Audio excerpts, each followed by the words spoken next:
I'm going to call the Caroline County Board of Supervisors meeting for November the 12th, 2020 to order. Can we all please stand for the invocation, and Mr. Thomas?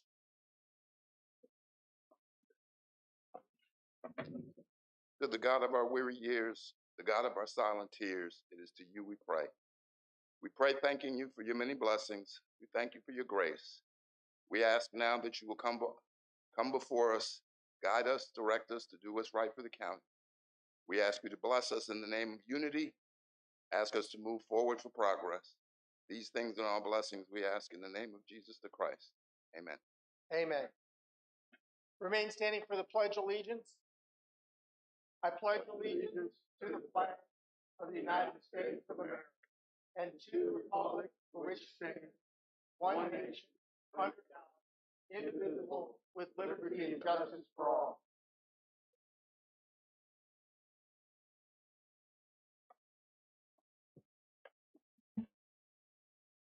Opening board comments, Mr. Forehand. Just a couple of quick ones. One, just heard some friends on social media complaining about the tax bills for personal property not coming out yet. We're inside of a month. They're out now. They're out now. Okay, I haven't seen mine yet, and other people haven't seen theirs, but maybe they go in alphabetical order or something. You can have mine. Yeah. The other thing is that we've had a lot of rain, and a lot of the roads are still impassable or damaged. A lot of personal driveways are damaged. So just everyone, just please take it slow, especially at night. You can't see as much.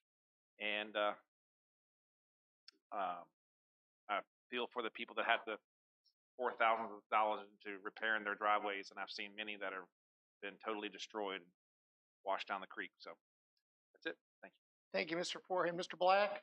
I'll make up for his short comment. I've got several.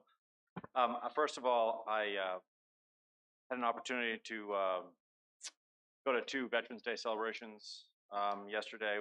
One I think was done by the American Legion. Susan and I went, and Mr. Rababi did an excellent job speaking. That was really a very touching ceremony. A lot of great speeches there. And then there was one at 4 o'clock done by the YMCA, kind of a flagpole ceremony. I know Mr. Whiteman was instrumental in putting that flagpole up, and then Sharika Twiner from the YMCA was instrumental in finally getting the ceremony together. I know there were several supervisors there, and that was a short ceremony, but a very, very good one as well. So thank you to all of our veterans who have served this country. We would not be where we are today without them. And as a U.S. history teacher, I can say I would do anything to be able to talk to my 2 grandfathers again and sit down, and both of them are World War II vets, and just have them tell their stories again as an older person, just because it's just fascinating to listen to those stories. Next thing I do want to talk about, Election Day. I was at the polls all day. It was great seeing all my constituents, as well as Mr. Fowler. I know Mr. Fowler was out there, saw him for a little bit. Every year it's kind of tradition. Mr. Johnson, I know he works for the Democratic Party, Mr. Copeland, but we all sit there and just kind of chat away, and it's really kind of a fun day to sit around and get to meet people and talk to people. And I know Mr. Fowler got to talk to a couple of constituents, so it's really nice to be able to kind of see people. And sometimes they don't even talk about politics. Sometimes they just, you just talk about whatever. So it's really neat. The third thing is the VACO conference. That's why we're having our meeting tonight, because the VACO conference was going on the past 2 days. There was a couple things that were kind of in the conference that I got out of it that were kind of, I guess the word, eye-opening to me. And Mr. Fowler, I think you can help us with that. One of them was we got a report on the state budget, and the state budget's actually looking better, the forecast, than it had been about 6 months ago, which is great news. It's not as dreary as we thought it was going to be, so that's good for everyone. But when the gentleman who was giving the presentation, he talked about education. He gave a presentation that since the last recession, 2008, 2009, the state has put in basically 6%, while localities across Virginia have put in 22% into education. And what we want to do is make sure that, talk to our delegates, Mr. Fowler and so forth, whatever you guys can do to help education is really, would really benefit all the localities. One of the things, the big kind of thing going on right now is with COVID, holding harmless on some of the, that's a big thing for the localities, and I'm sure you've heard of that. So thank you, Mr. Fowler, on that. And then the other thing, Mr. Thomas, I know you were on this one, the broadband. COVID has really exposed, and I know the governor, and I know this is bipartisan in the General Assembly. There's more money going into broadband, which is excellent. The more money we can pump into it, the better for everyone in the state, the rural localities. One of the things I did find ironic in that meeting, Mr. Thomas, was that Arlington, this county of Arlington, was speaking to us about rural broadband. I have a hard time understanding how Arlington's rural, but you know, I mean, I guess so. So not really what I want to hear from someone who's rural. So the last thing is two more things I should say. I know it's coming up in the presentation tonight, but the Confederate statue issue was obviously something that was very divisive in this county, probably one of the most divisive things that I've dealt with since I've been on the board. But there was one person that really took a divisive issue and really made it a unifying issue. And actually, it's, well, three people that really, but I think it's coming up later tonight. We're going to talk about the statue, but we owe a lot to Mr. Whiteman for what he did as far as unifying both sides and say, look, you know, it's been a board vote. Now let's get it into a place that it really matters. Let's not destroy it.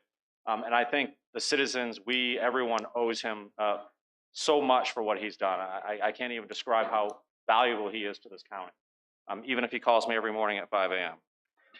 The final thing, and this is Mr. Forehand, Mr. Thomas, the supervisors on the western side of the county, even Mr. Underwood. The storm has really brought up two issues that I think we need to address. Obviously, when you get 5 or 6 inches of rain in a 24-hour period, you know, there's nothing we can do.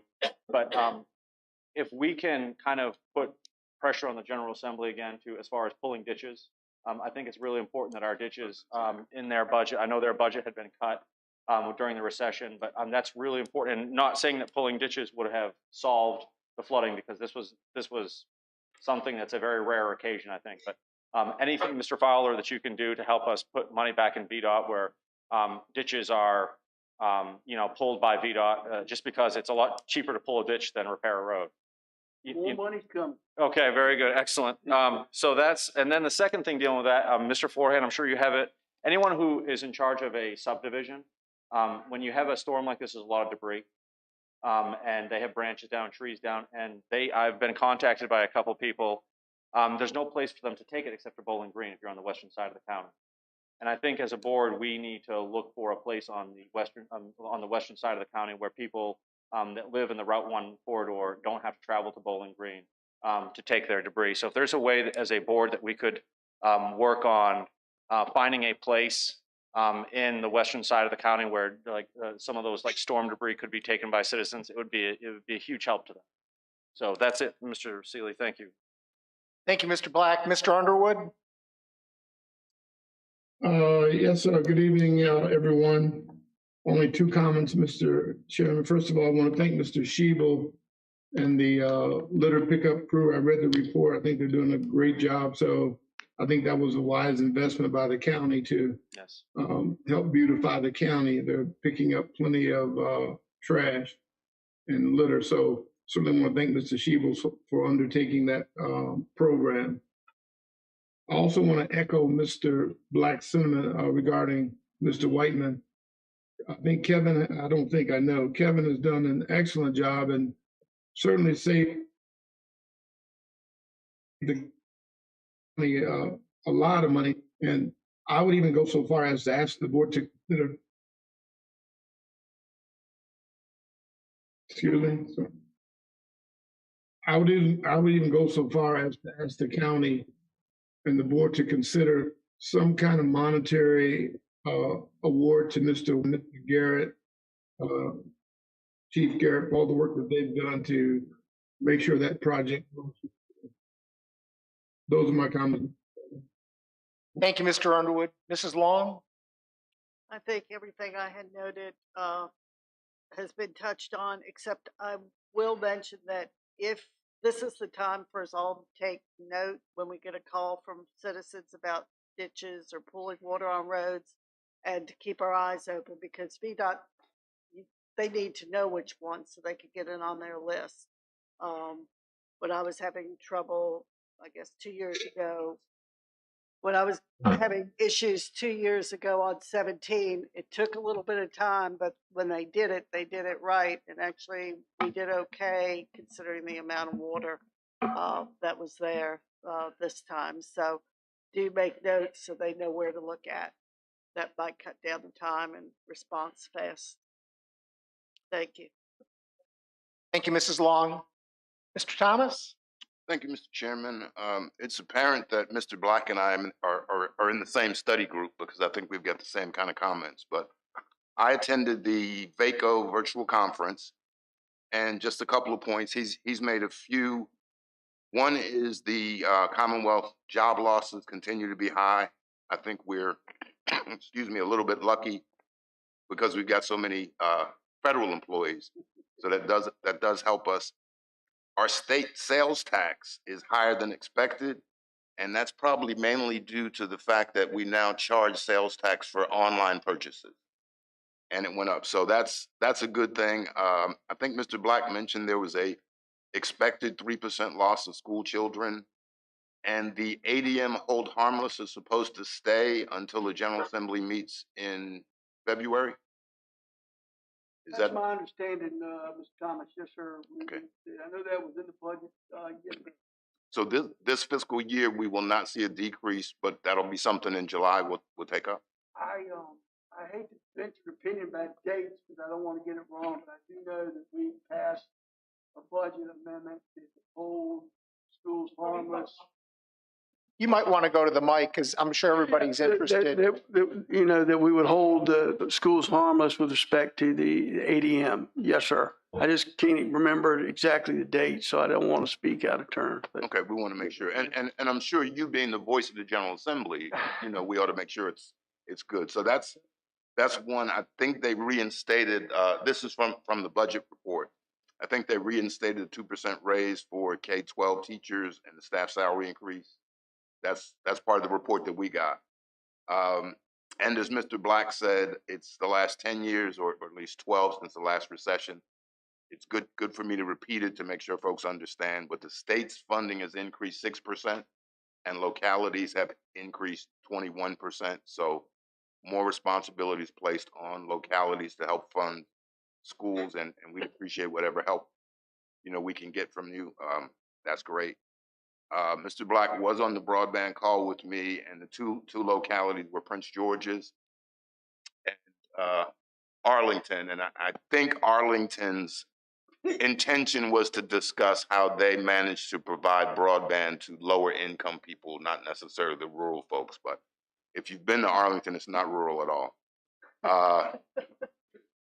The other thing I would like to say is I believe Caroline, with respect to broadband, is doing all we can, but I'm going to ask the board at some point in time that we actually make a statement to all of the cable providers and anybody else who's out there by putting significant funding into our CIP. And I'd ask that we add that to our, well, we can put the money in the CIP and have it available for cable providers or someone else. It's really to show that we're trying to do something. And I understand there's going to be some discussion, but I'd like to add that, you know, at some point in the agenda.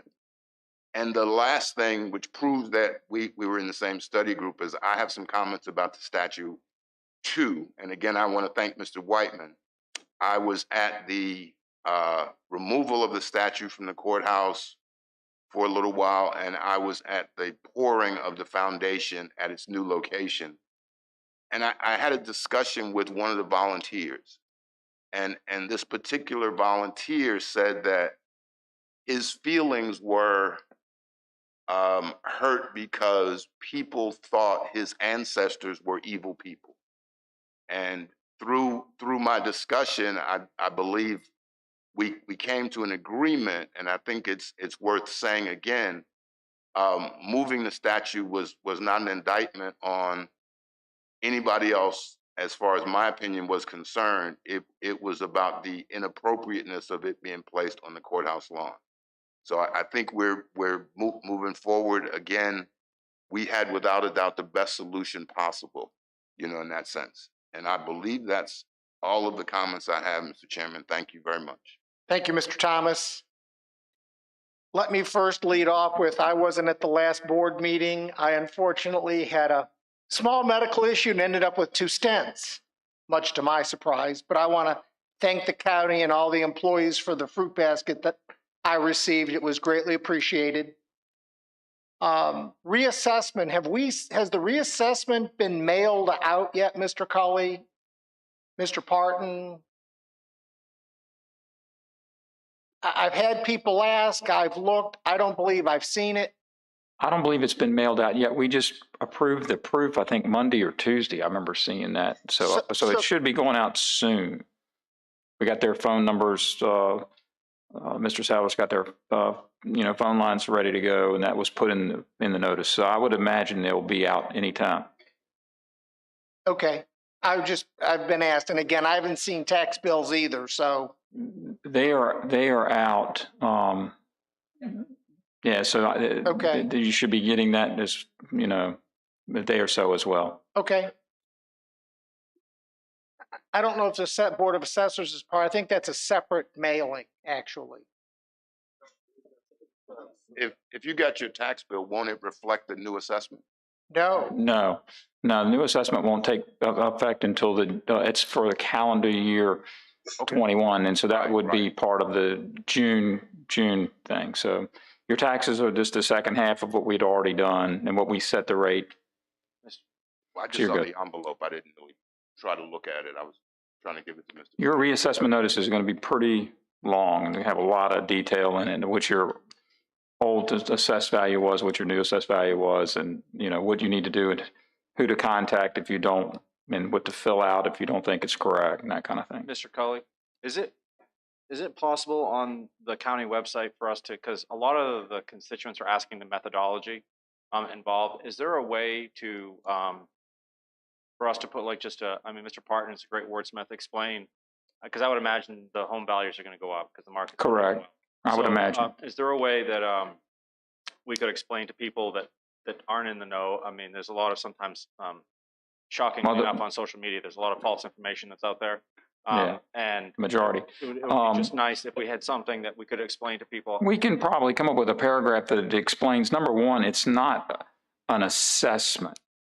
It's a mass appraisal, which is completely different than calling somebody to appraise your house personally for a loan. And that's the biggest misconception that everybody has. Okay. A general reassessment is a mass appraisal to bring everything to 100% fair market value. And I think we can probably come up with a paragraph that would explain that and maybe some links to some documents if they want to study it further. But I think that in my career, that's always been the biggest. Well, I just had an appraisal done for a loan, or I just this, that, and the other, and it's not that entailed. Yep, that's fine. But I mean, I just think Mr. Parton does a good job with that stuff, and just so that way we can refer it to the citizens to that. And I mean, a lot of us have. I know Mr. Thomas, I think all of us have social media pages that we can put it out on so that citizens would see it as well. We good? I would also like to thank, for those that don't know, the county fair. For two recent occasions, we had a veteran, Armando Flores. A lot of people knew he was up in and around the community all the time. He was also on the Bowling Green Planning Commission. He recently passed away, and the funeral was really not possible inside. And the county fair allowed us to use the entertainment center to actually hold the funeral, which was really, really nice because you could get 100 people spaced out. It was a beautiful day, 75 degrees. It was a wonderful celebration of his life, and they were more than generous to do that. We also did the Veterans Day celebration, which typically on the courthouse lawn, knowing this rain was coming days in advance. The county fair also allowed the Veterans Day celebration to happen in the entertainment facility at the fairgrounds as well, which was greatly appreciated. I'd like to just thank the county fair board for all their cooperation and all their help in these two events.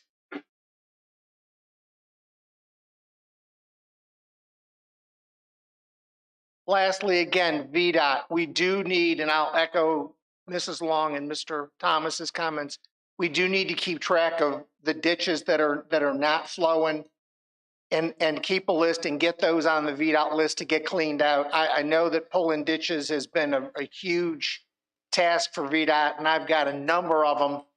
I know that Mr. Whiteman was pulling ditches on his road this morning because he couldn't leave because the water was over 3 feet deep. So There are a number of places that have those issues, so we will need to make a list and we'll need to sit down with VDOT and actually go over that. Those are my comments. I had one amendment to the agenda. I was going to move agenda item number 8, the report on the relocation of the Confederate Monument from the courthouse lawn, to presentations and reports rather than bury it in the back of the agenda. Mr. Chairman, could I ask that we add a discussion of the CIP for broadband?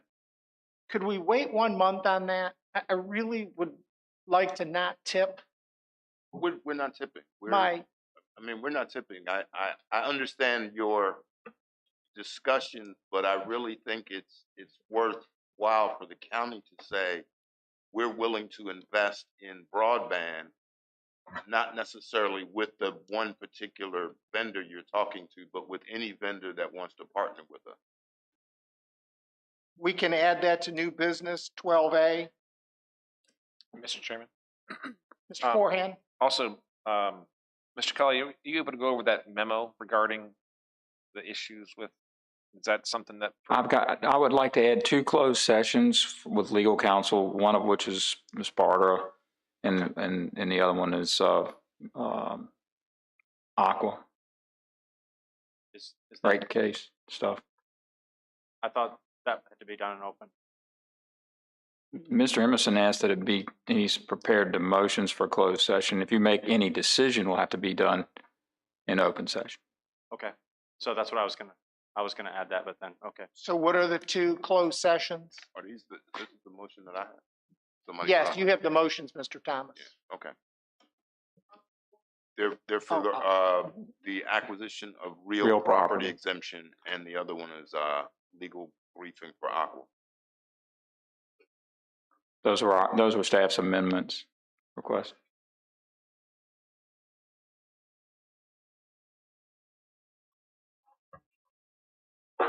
Any other amendments? Hearing none, I'll take a motion to adopt the agenda as amended. So move. I have a motion to second. Any further discussion? All in favor signify by saying aye. Aye. Opposed? Motion has it. Presentations. Presentation of the Secretariat's 50th birthday resolution, Delegate Buddy Fowler.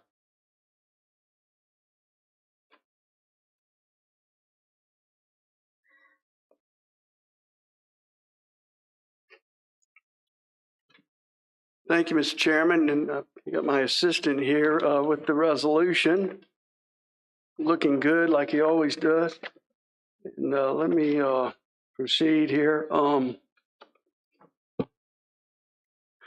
First of all, Mr. Chairman, I want to thank the board for, bringing the resolution to me to put in. Among a lot of the things we do at the General Assembly, these are one of the more pleasant things that we get to do. So I really appreciate the opportunity.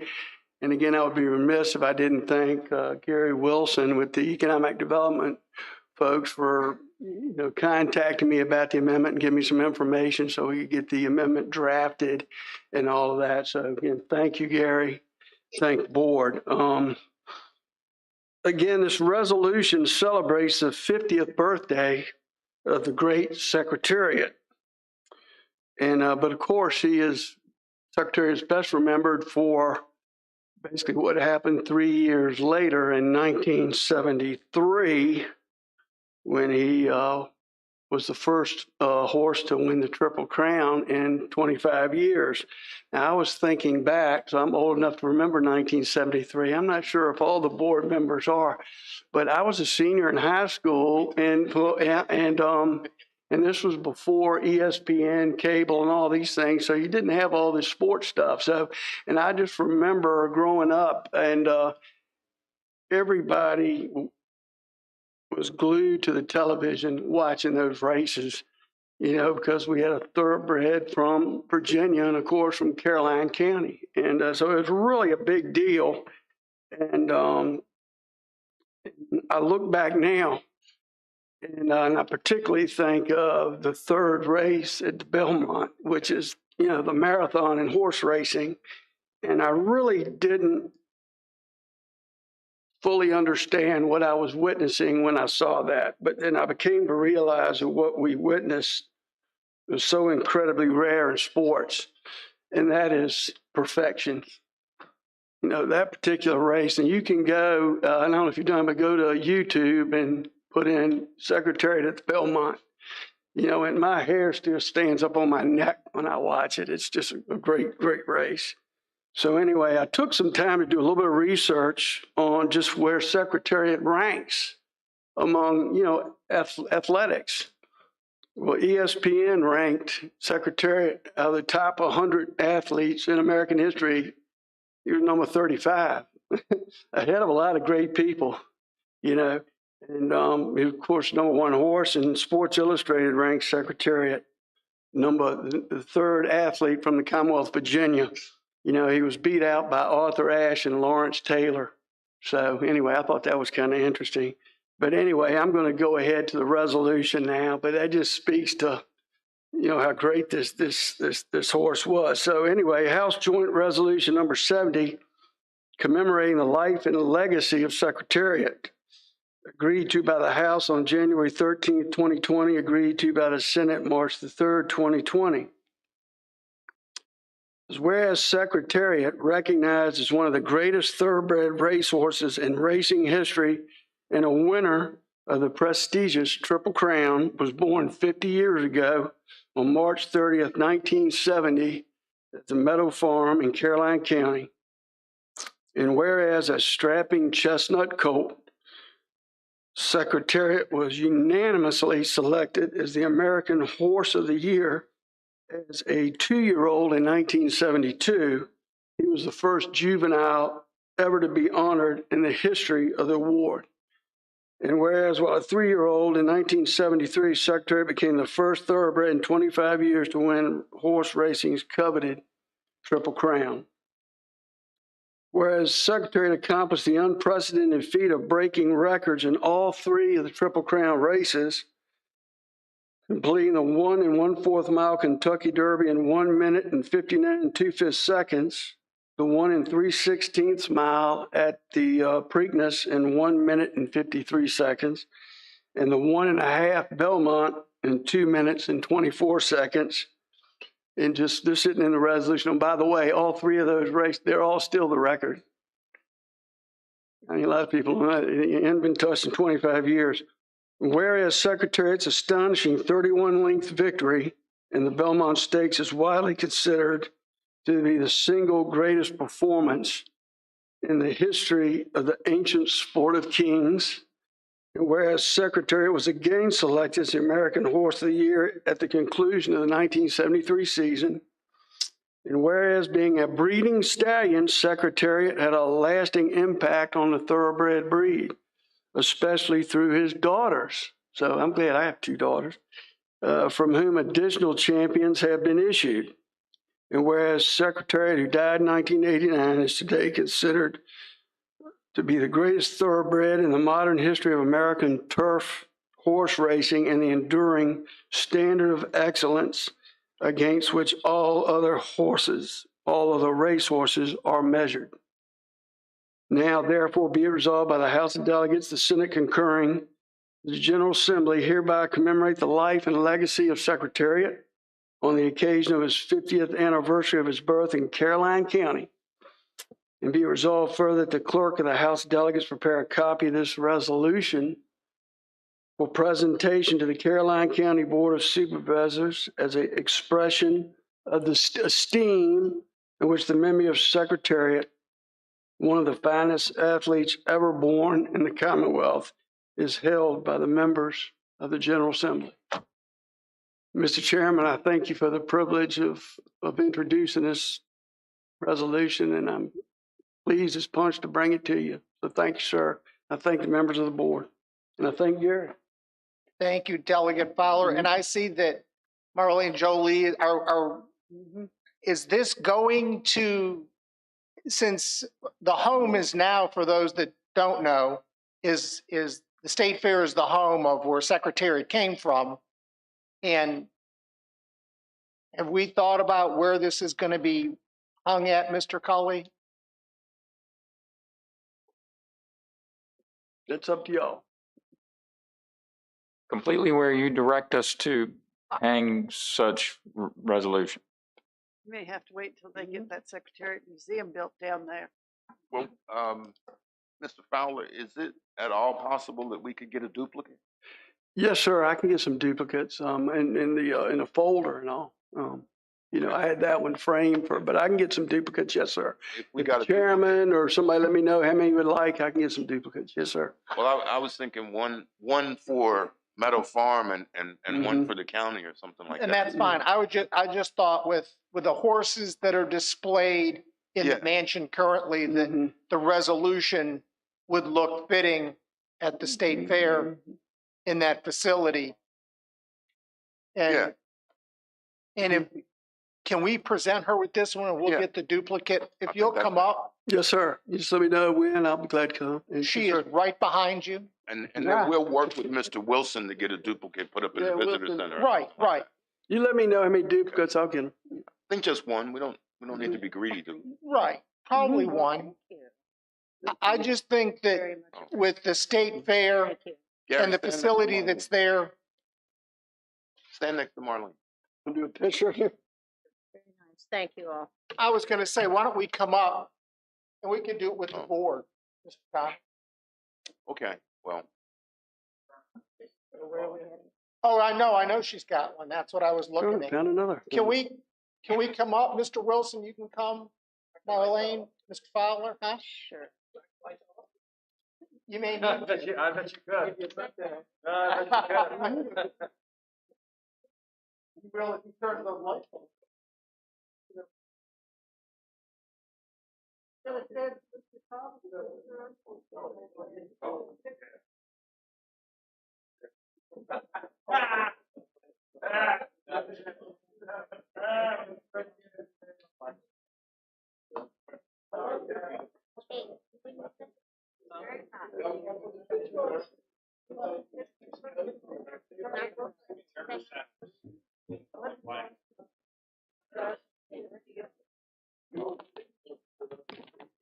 Well, I think we can take it off of the picture because this still looks really. Yeah. Yeah, come on up here. Yeah, you're gonna need some light. Can you do it from there? Can you see? Yep. You guys, everybody. We're gonna take our mask off for a second while you take the picture. So. You can just hold the, thing up a little higher. How's that? Perfect. Everybody. 1, 2, 3.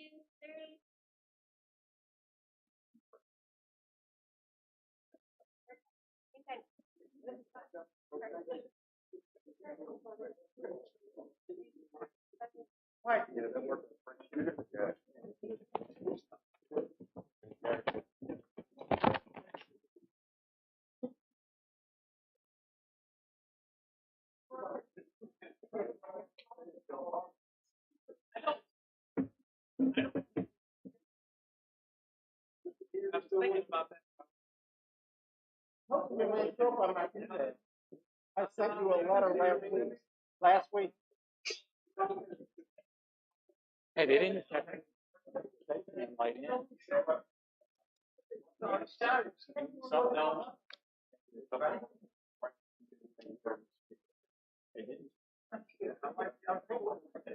Right, that's the same. It's what's above us, and I guess this row here isn't fixed yet.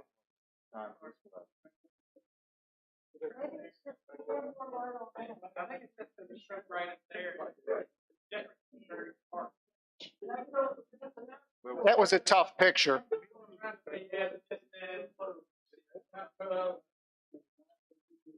Next on the agenda is an update from Dr. Denise Bonds, Interim Director of the Rappahannock Area Health District.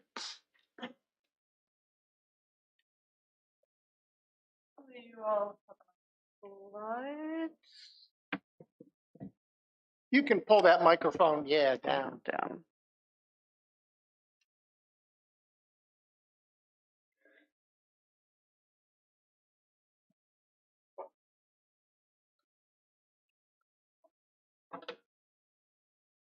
Is this a new projector yet, or is this the same old projector? New screen? Good evening. Hi. I'm going to step back. I have a pretty booming voice. You can always put the microphone way up, too. I might have to.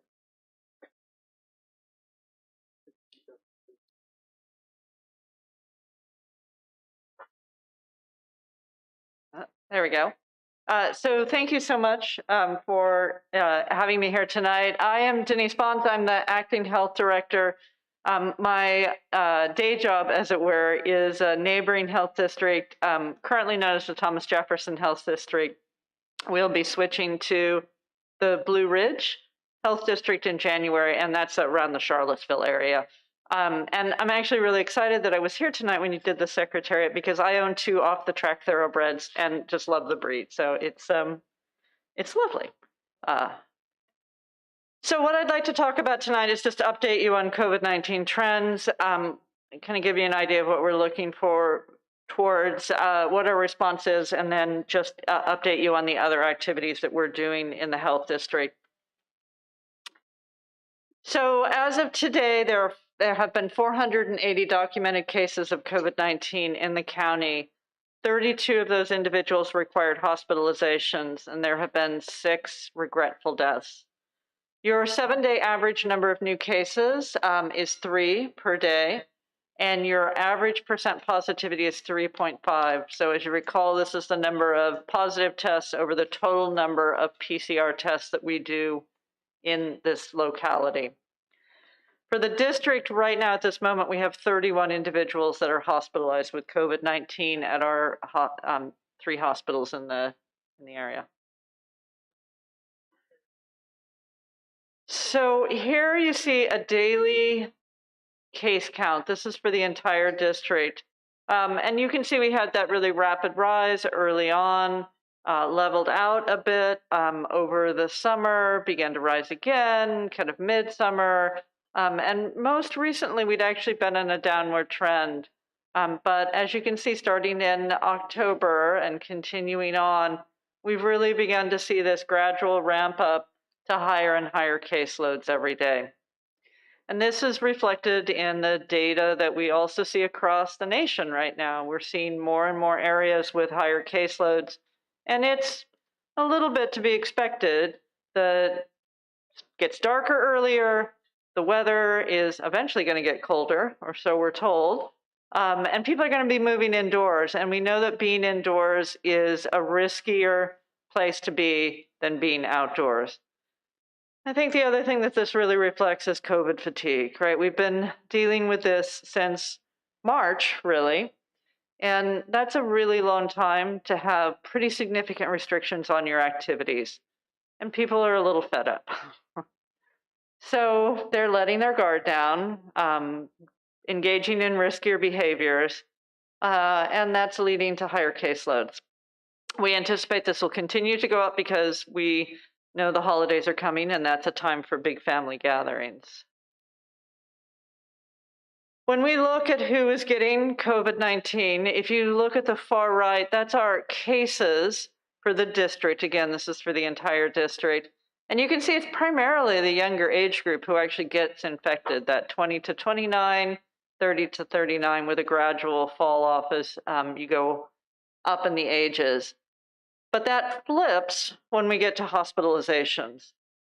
When you see hospitalizations, you see that it's really the older age groups that are beginning to have more hospitalizations when they get infected with COVID. And we see a really extreme example of that when we look at deaths. The deaths are really centered in the district on those people in that 70 to 80 plus year old age range. So younger people seem to get it more often, but people who are older just do have much worse side effects and adverse events from it. We also see, and this is again reflected in the nation, a little bit of worse impact among individuals of color. So we have here three races, Black, White, and Asian Pacific Islander, and then the Latinx or Latin Hispanic ethnicity. And what you can see is that the purple bar represents the proportion of the population in the district of a particular race or ethnic group. And then we have cases, hospitalizations, and deaths. And you can see that for Blacks or African Americans, they really are more likely to be hospitalized relative to their proportion of the population in the district.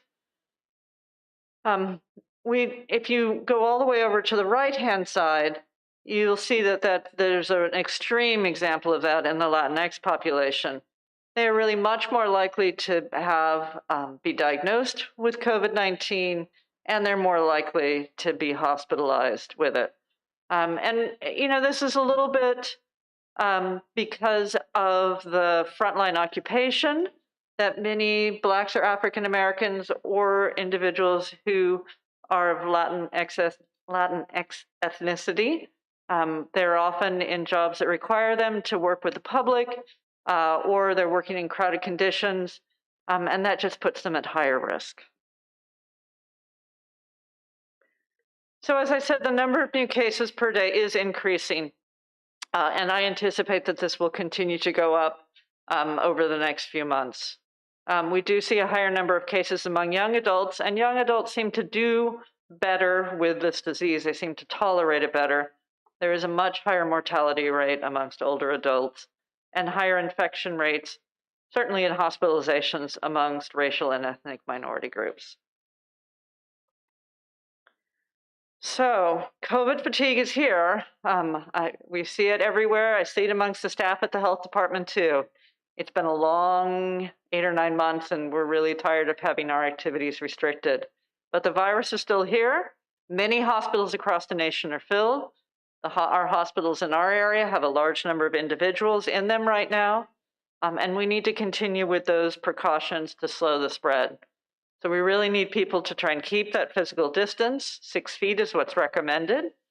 We have more and more evidence coming out that just cloth face coverings, like I'm wearing here tonight, protect not only your neighbor and your family members from your germs, but they actually provide some protection for you from other people. So they really do work. It's really helpful and keeps our rates down when people wear them. Washing your hands frequently. Certainly, if you get sick, stay home. Don't come to work. We want people to isolate if they're ill so that they don't infect other people. And then disinfecting high-touch surfaces are still important.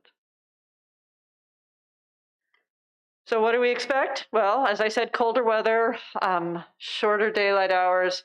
We expect people to be moving indoors, and that's going to cause the virus to spread. Holidays are here. Thanksgiving is just 2 weeks away, and we know that people are making plans to have their traditional Thanksgiving dinners together. And so that's going to mean people who don't normally interact within each other's bubble coming together and potentially causing lots of new spread of disease. The flu season is here. The flu has very similar symptoms to COVID-19. We really need everyone to get their flu shot. It would be very devastating for someone to get the flu and COVID-19 at the same time, and that's certainly a possibility. And we anticipate that the vaccine, we all heard the good news about the Pfizer and Moderna vaccines that came out this week. We're actively planning, and we anticipate having vaccine available sometime in the next few months. Not sure which vaccine it will be at this point in time. And we don't know how much that we'll have available for the general public and when that'll happen. Eventually, there will be sufficient vaccine for anybody who wants it. It may just take a few months. We continue to do case investigation and contact tracing of all the cases that hit our district. We haven't reached capacity yet. We have a really robust outbreak response team. We have people who specialize in long-term care facilities, people who specialize in schools, and people who specialize in workplace outbreaks. Our call center number, 540-899-4797. That's staffed from 8 until 4:30 every day. can call with any questions that you have, and they'll work to get them answered if they don't know it right off the bat. We're providing regular communications. We've just brought on board 2 individuals that will be dedicated to responding to complaints. We get a large number of complaints that come either directly to us or go to the state and then get filtered down through us about facilities that are not enforcing the mask requirement, people standing too close, and it's up to us to send people out to investigate those. So it'll be really helpful to have these 2 individuals on board. We continue to do community testing, and we have one coming up. I'll show you that in the next slide. I do want to encourage everyone who has a smartphone to download COVIDwise. COVIDwise is an app that you can put on your phone. In a private and protected way, it keeps track of other smartphones that are within that 6-foot distance for the required 15 minutes that would make you a contact of someone. And then if you or someone else gets a diagnosis of COVID, if you tell us when the health department investigator calls, we'll give you a code to put in. That code will then activate COVIDwise and send out a ping to all those other phones that it kept track of that would have been a contact, advising them that they might have been within that contact time and having them go and get tested to see if they've got it. So it's a free app. You can download it at your favorite app store. The more people who download it, the better it works. So I said we're still doing testing. In fact, there's testing on November 14th, this upcoming Saturday at Bowling Green Elementary from 8:30 to 11:30, as is with the case with all of our community testing. It's free. You can sign up by calling our hotline. We do take some people who drive up, but it's certainly a lot easier if you do all the registration process before you get there. We did community testing in October at Lewis and Clark Elementary and did 107 tests. We have capacity for at least that much for this Saturday, and I actually think it's up to 200. So plenty of capacity at this point in time. I will say that if you're going to travel for the Thanksgiving, getting tested is part of a good strategy. So the best thing to do and the safest thing is to not do a family gathering for Thanksgiving. And we're doing Zoom Thanksgiving at our house. But if that's not what's going to happen for your family, then the best thing is to really limit the amount of contact that you have for 14 days before Thanksgiving or before you travel, and get tested. So you can come to one of our community testing events. We have other ones, if this doesn't work, in the Fredericksburg and Stafford area. We did do a free flu shot clinic on October 17th and administered 55 free flu vaccines. Flu vaccine is widely available, and again, I really encourage everyone to get it. Do we know of the 107 if anybody tested positive? I don't know that off the top of my head. I'm sorry. I didn't check on that information. Our most recent testing event actually had a pretty considerable positivity rate. It wasn't here, though. It was in Stafford. So I don't know off the top of my head how many. I can find that out for you if you'd like. And are they doing antibody testing, or are they just doing? No, this is PCR. This is looking for active infection. We don't do antibody testing at the health department. It's a blood test, and we'd have to send it off to a special lab that we just don't. Our state lab doesn't do it on a regular basis. We did just get antigen tests available to us. They were provided. We're not completely sure what we're going to do with them yet because they're not as effective at detecting asymptomatic disease. And so they're really great if you have symptoms, and so we're trying to figure out how to triage those. So you may see those upcoming in the next few weeks to months. Just as a reminder, we continue to do many of our regular health department activities, our environmental health services, restaurant inspections, septic program, rabies program, and vital records are all ongoing. We are doing immunization at the Caroline Health Department on Tuesdays. We do investigate other communicable diseases. They still happen. We're doing a lot of nursing home screenings. These, we call them nursing home screenings. They're actually screenings for people who have Medicaid to get home health care services for the most part. They can also be used to get people in nursing home, but that's the minority of what they do. And our WIC program actually is growing over the pandemic and continues. We will be doing family planning and STI. We anticipate getting those started sometime probably late December, early January. You know, we had to redevote a lot of our nurses to case investigators, and we've been gradually hiring replacements. And I think we finally got the Caroline nurses back in the clinic. So I would be happy to answer any questions that you all may have. Questions?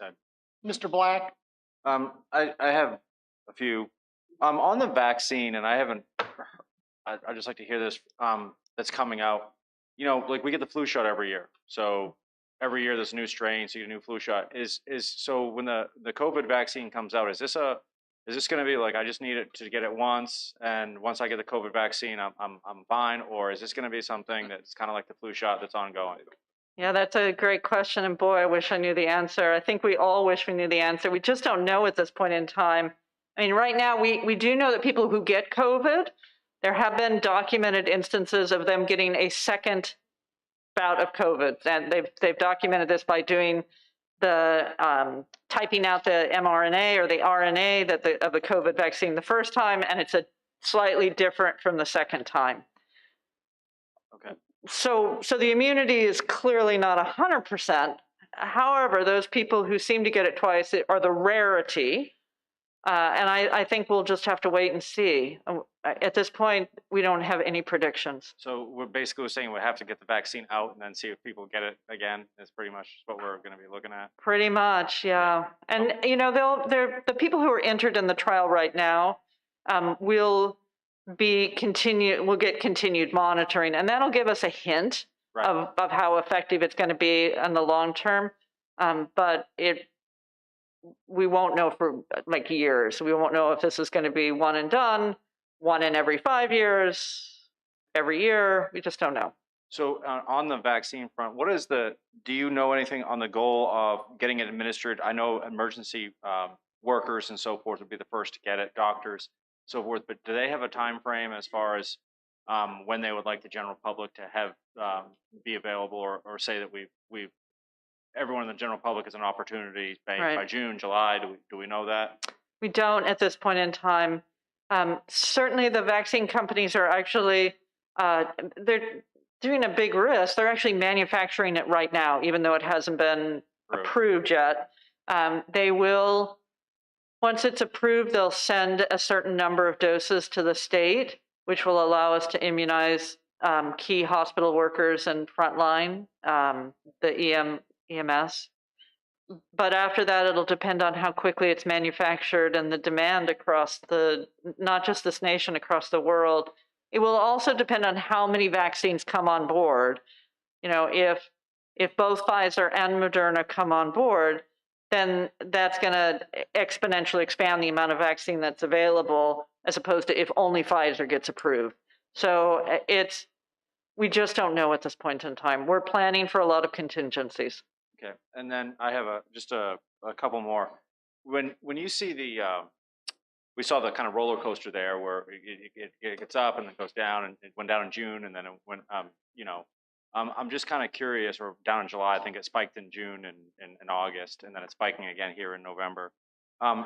Has the infection rate and the death rate gone up with those spikes as far as the rate is concerned, not the number, but the actual? So when we see the number, do we know if that rate has gone up too, or just obviously if you get more people getting it, 5% of 1,000 is, different than 5%. I mean, are we seeing that percentage go up?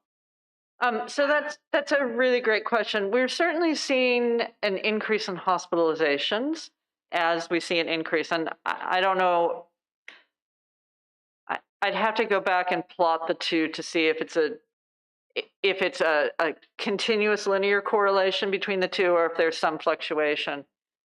Generally, we're seeing, because we've learned so much from the beginning to now about how to treat people who are very ill and in the hospital, we are seeing a reduction in death rate overall from this, which is great. Clearly we don't want people to die from this. But we still see people who are dying. So I'd have to go back and play with the numbers a little bit to plot the change in hospitalization and the change. In fact, I think you could do it for the district on the VDH webpage, because it does allow you to look at the percentage by day over time. Let me see if I can plot that out, and I'll have Allison send it to If you. you could, that would just be interesting to me, because the Sure. rate is, I mean, the thing that would be most concerning is, yes, the number's going up, but if the rate is going up, that would be obviously very, Right. very concerning if it's correlated with the numbers. Sure. The other thing I was just kind of curious about is I saw you plot the by race. Have you guys plotted it by socioeconomic status as well? I mean, because you did it by race, and my assumption would be, yeah, you had the big gap in Latino and African American and compared to the white, but I was just wondering if you had like people with this income versus this income versus this income. Have you done that plot as well? We haven't, and we don't actually collect socioeconomic. We collect race. Okay.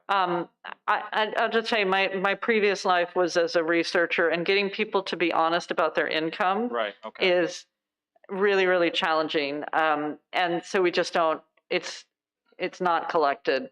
So I can't even go and generate that data for you. And my final question, it was just kind of a debate, or just kind of, I was talking to someone the other day about it, is how, I mean, airborne, obviously we talk about the masks, but how, I mean, is there a way that they can find out if, like, for example, on surface, for example, I'm a school teacher, so between periods we spray down desks and so forth, but I mean, how much of a concern is that on surface compared to airborne? Airborne, yeah. Another great question, and I don't know that we have the direct proportion of how many people are infected by aerosolization versus by touch and then and touch. There is a huge risk with aerosolization, and there's been a number of case reports where, for example, a restaurant, an individual sitting by an air conditioning vent, eating at a restaurant, and then all of the people downwind from that individual were infected by that individual. They could link it back. So clearly, all of those individuals, it was aerosolized to them because they didn't go to that table and touch anything that person had touched. Right. They just happened to be in the airstream. I don't know that I've seen the same data about how many people touched a contaminated surface and then ended up getting the disease. It was just something that was curious. Yeah. And finally, have we seen you said we've seen lower death rates. Have we seen an increase or recovery time? In other words, recovery time is getting better. So maybe when it first came out, the recovery time was. Have we seen that improving? Like maybe it was recovery time was 5 or 6 days, or depending, and now it's gone down. The last time I looked at the length of hospitalization, the average was about 9 or 10 days, and that didn't seem to be changing much at all. And again, that's an average. It might be shorter or longer. It's a curve. No, I really appreciate it. So thank you for answering those. Mm-hmm. Thank you. Sure. This is Long. Thank you, Mr. Chairman. On the vaccine, one of them is a two-part. Is the second one that's being approved one part? No, I think both of those are two-part vaccines. So it's logistically really complicated. It's a very cold vaccine. It has to be kept both of them? Both of them, I believe, are very cold. They're both using a similar technology, and they're both two-part, but I think there's variation in the length of time. I will say that if there are multiple vaccines that we are responsible for, the logistics of making sure that if you start with one, you end with one, and that we keep them all at the right temperature is pretty challenging. We're up to it. We deal with vaccines every single day, but it will add just another. We don't have many vaccines that we keep at 97 degrees below zero is, I guess, going to be the challenge. We do not. In fact, we are ordering freezers as we speak so that we can store those vaccines in the health department because we don't have a freezer that goes down that cold. How long are they viable once they're taken out of storage?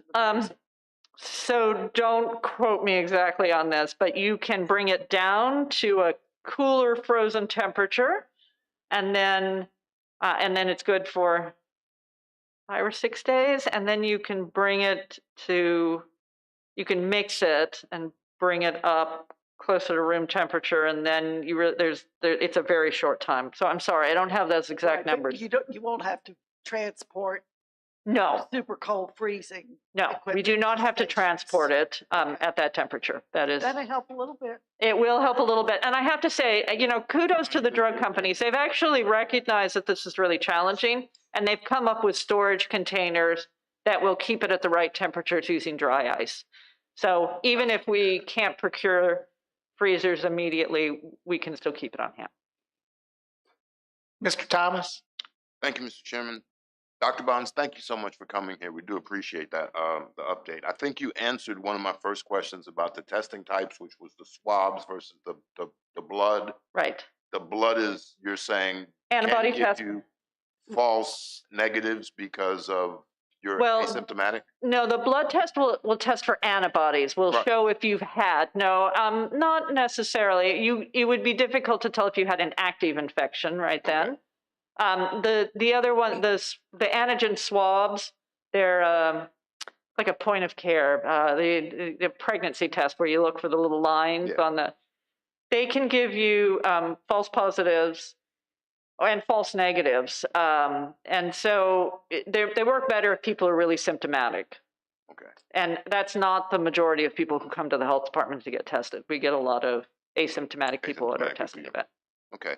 The other question I had, and I'm not sure with HIPAA, is it appropriate that you can map where cases are? We've been asked this before, and so we can do it. We certainly have the addresses. If we had a cluster of cases and we didn't put specific addresses, we might be able. We'd have to think about the privacy indications. The trick to that though is, even if we know the physical address of where someone, that's not where they got it generally, right? It's they got it because they went to a funeral, for example. We're dealing with a huge outbreak, or were a week ago, in my home district, and it's because a bunch of people went to a funeral. Yeah, or church or whatever, and right. They were all together and spreading. But, right, but I think it's more for, I guess, peace of mind and things like that. And we do census track. So if you could map it by census tract, we wouldn't need the address. It may help to say there's 25 cases in the western side, there's 50 in the middle of the county where I have, and none in Port Royal. It may help us to understand why it's in one area and why it's not in another area. And that's really my point. Yeah, and on the VDH website, you can look at it by zip code. It doesn't go down to census tract, but it does go down to zip code level. Well, we've only got 4 zip codes, so that's not really going to help us. Yeah, and I understand. In the more rural areas, it's a big geographic area. I think the concern I would have getting it down to census tract is that you might end up with just one person, one block in one case in a census tract, and then you could identify the individual. Oh, no, we don't. I don't think we have that case, Mr. Fincham, because we've got very large census tracts. Yeah, so I mean, that wouldn't be the case. Maybe that's something you could look at, and then you could touch base with us. Sure, I'll take it back and we'll see. I have to think about if I've got a staff member who can do GIS mapping as well. Okay. The last question, and I think it's been true nationally, is you said the difference in race, folks of color versus non. Are there anything, and I know you're the health department and not really healthcare, but are there any programs you're doing to kind of help the folks of color understand the need for more healthcare? Because a lot of these folks get the virus and die because of pre-existing conditions. So if we had a hypertension program or something like that, or heart program or something like that, do we have those kind of programs that we could spread in the community? Yeah, so a great question. So first of all, I can tell you what I do in my district. In this district, I think they're a little earlier, we have a really robust population health program in my home district, and that really is the way our public health is moving to. And we work with a variety of community partners to work on those health priorities that are selected by the community to improve the health of all people. So in my home district, it's things like housing and mental health and substance abuse, and we have coalitions that work on that. The Rappahannock Area Health District has hired a population health manager. It's Allison Ballmuth-John. And because they didn't really have anyone that did public information, she got deputized into really doing all of the public information when COVID hit. So when she goes back to her day job, she will begin to work with all of the other nonprofits and agencies in the area to look at what the community health status is, to do a community health assessment by county. That is the goal. And then work with coalitions or develop a coalition to come up with community health priorities. And that's where those questions about, if hypertension is really the biggest problem in this community, and I don't know offhand, not having seen your health profile, then that might be one of the health priorities, and putting together a coalition, because it can't just be the health department. We're just not resourced. But there are lots of other agencies and groups in the community that work on these things, and it'll be so much more successful.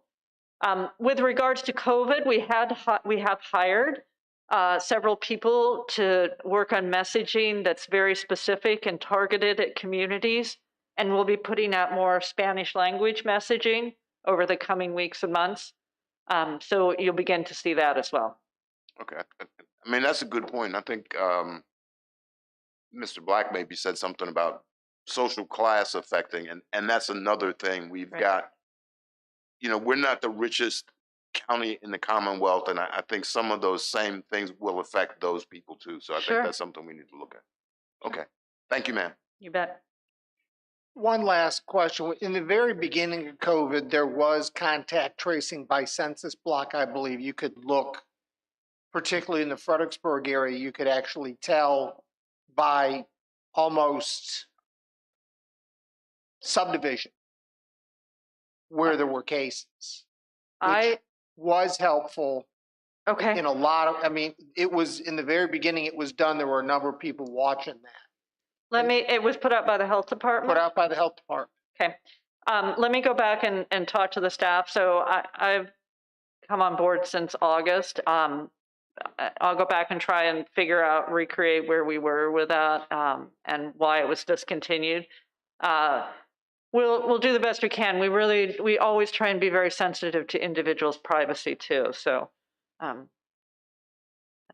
All right. Well, thank you, and thank you for the presentation. Mr. Forehand, I'm sorry. Or Mr. Underwood. Mr. Underwood has. I'm sorry, Mr. Underwood. I have a couple.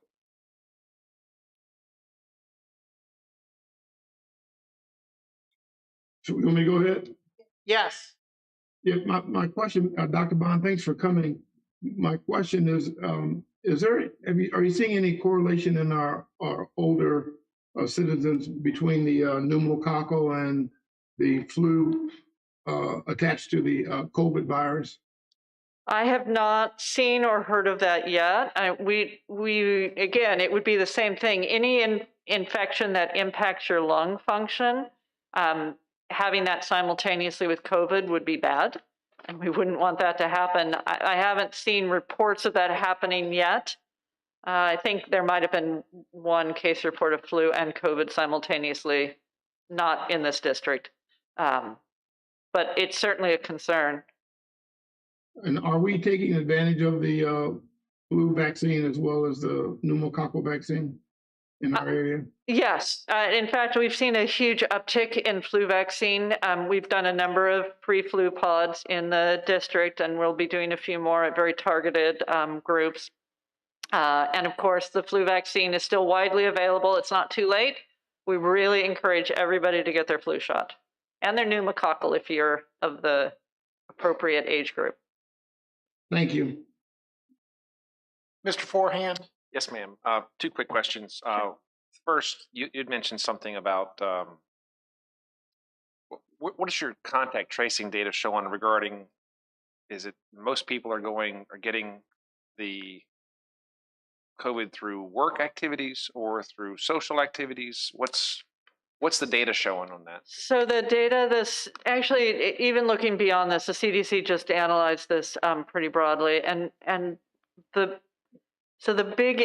biggest place is gatherings. So people going indoors to places like bars or eating in crowded restaurants, and then the next would be the type of gathering where you are with a whole bunch of people that you know and you feel safe, but they're not really in your bubble. So a wedding, particularly once alcohol gets involved, people go with the very best intentions, and then they have, a drink or two or three, and pretty soon it's, hugging and dancing on the tables. And once you do that, then you're suddenly not 6 feet apart and you're not wearing your mask. Where we're not seeing it is we're not seeing huge outbreaks in schools. You can actually go and look, and there have been scattered ones, but for the most part, when people are in a school setting, they actually conform to all of the guidelines that we met. Schools are pretty good about monitoring kids as they come into the school setting and having them wear masks and having the desks set apart, decompressing by having hybrid schedules. So we're not seeing it there. I have seen outbreaks from soccer, kids playing soccer together. They sit close together on the benches, or they ride in the same car together. And then one of them had a case and didn't know it, and pretty soon we have an outbreak going on. The funeral outbreak that I mentioned earlier is another classic one. Occasional workplace, particularly people who are working in either front-facing or, more commonly, people who are doing the right thing when they're out facing the public, but then they go and have lunch with their colleagues in the back, and they sit at the same table, and they take all their protective gear off, and pretty soon we have 4 people out with COVID because they infected each other. And the other question that was also asked of your predecessor, but how much are the HIPAA laws, as they're written right now, hampering your ability to communicate cases to the general population? I don't really think that that's a hindrance. I don't feel like that's been an issue at all. I mean, it was mentioned with regarding census block and knowing exact locations of. But I'm going to go back, giving the address of where someone lives who's a case doesn't make you safer, right? That's not necessarily the risk. The risk, it would be better if we could map the location of where we think they got it, right? Because they're at home now and they're in their house and hopefully are doing the right thing. For the most part, people do the right thing. They stay home once we tell them to. What you really want to know is that they picked it up when they were at the gym, because the gym isn't got its exercise machine spread out, and they're not disinfecting surfaces. That's helpful public health information. The home address of where someone lives, not so helpful, really, I don't think. So I don't think that's hindering at all. What's hindering is that public health has been gutted over the last probably 20 years. And now when we had to ramp up really, really quickly for a very big response, we didn't have the personnel. That's hindering. If I could change anything, it would be that. That's fair. Okay, thank you. Mm-hmm. You know it's on your smartphone now? The tracking thing, it's been downloaded by the the source code.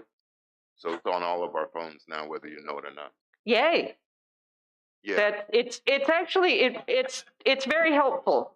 I mean, Well, It's it's very hopeful, and it's kind of an unknown tracking that we didn't know about until we found out it was there. it's not keeping track of your, there's no the privacy concern. So my husband downloaded it and he works in IT and he won't download any app on his phone. So he carefully researched it and he said, okay, it's safe. And I'm like, okay, well, that's good. I'm glad you got it on your phone. Because companies would never lie to us. Well, no, people lie all the time, but this was, I feel pretty good about this one. So. I just know it's very strange. I will be in go see someone accidentally actually was the event at the YMCA and an individual that was there who I'd never seen before in my entire life suddenly becomes a suggested friend on my social media site.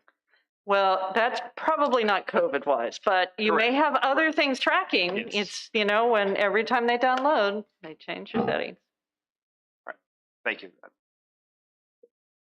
Well, I do believe that is some of the concerns of many folks with the social media side of this. Suddenly it becomes, and you become aware when you see it pop up suddenly, well, I don't have Siri turned on, but that doesn't seem to matter. But any other questions? I want to thank you for coming this evening and giving us all the time and answering all our questions. Absolutely. And as the vaccine campaign gets a little more solid, we'll be sure and update you on that as well. And I will try and get you the rate information regarding hospitalization. I appreciate it. You bet.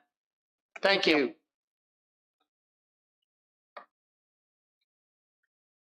All right, we will move. We are still in presentations, and we are going to move to the movement of agenda item number 8, which is the report on the relocation of the Confederate monument from the courthouse lawn.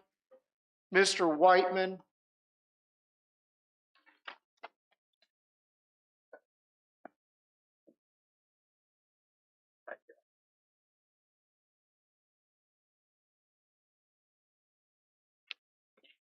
Good evening.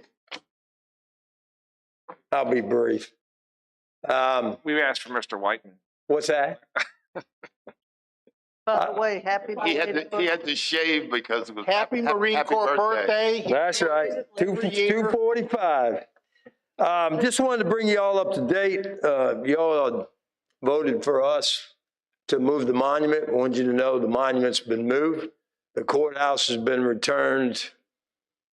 1906. Yeah, prior to the statue being there. The sidewalk's been poured, backfilled, and hydro-seeded. And Mr. Cully's added a few lights to better shine the courthouse. So if you all get an opportunity in the morning or in the evening, I think it looks pretty good. Over at the cemetery, everything's in place. The last thing we have left to do is the fence. And if you haven't been by there, I'd say go by because it's fantastic. To be honest with you, it's my opinion. It's in a better location. It looks good. Where we set it on the hill, really come out nice. In the end of the day, we spent $10,882.24. Of course, it was all donated labor, and the donations that we got totaled a little bit over $35,000. And I'll get into that in a minute. So all told, moving the statue and reassembling it really should have been in about the $45,000 range with volunteers. Having said that, the folks that helped, Gary, Josh, and Jared Watts, they donated the foundation over at the new cemetery and all the landscaping. They donated the new sidewalks and the work done at the courthouse. Will Gravitt gave us a special rate on plywood because we had a couple rains during the disassembly and the assembly, and the heavy equipment we had, we still ended up getting stuck a couple of times, but that was part of the fun of doing the whole job. Bill Pickett and Barry Holden from Hoover Treated Wood Products actually donated us 4 hacks of plywood, total cost of $12,500 with today's lumber prices. Tom Ball Jr. and his crew from Precision Welding and Fabricating, a lot of the spreader bars and lifting devices that we use, they actually made and donated. Police Chief Justin Cecil provided us security there in town when we took it apart. And actually the disassembly went, to me, better than expected. By 11 o'clock that day, we had it all loaded and out of there. So we ran into very few problems. Donnie Pitts from Mount Spartaway loaned us equipment. Taylor Degg from my office provided us some turfus, because over at the cemetery it got quite wet, and that helped us dry up the site. And John Rock Sawmill out Spartaway provided us some dunnage for the transport of all the stones. And then I'm going to run through the list of folks real quick. There's been some talk about bringing them to the board meeting to recognize them, but these people aren't board meeting people, and they wouldn't come anyhow. I really want to thank my two executive officers, Jason Loftus and Dave Stork. When we took on this project, they got out there and researched, and what they found out there really helped us in the disassembly. And then once we got it disassembled, we figured out how to get it back together. So the participants were Randy and Nelson Pitts, Doug Terry, Wesley DeLoach, Mike Hall, George Weber, Tony Lippa, Mark Bradley, Ray Kidd, Todd Tigner, Casey Tran, who was our safety coordinator, officer.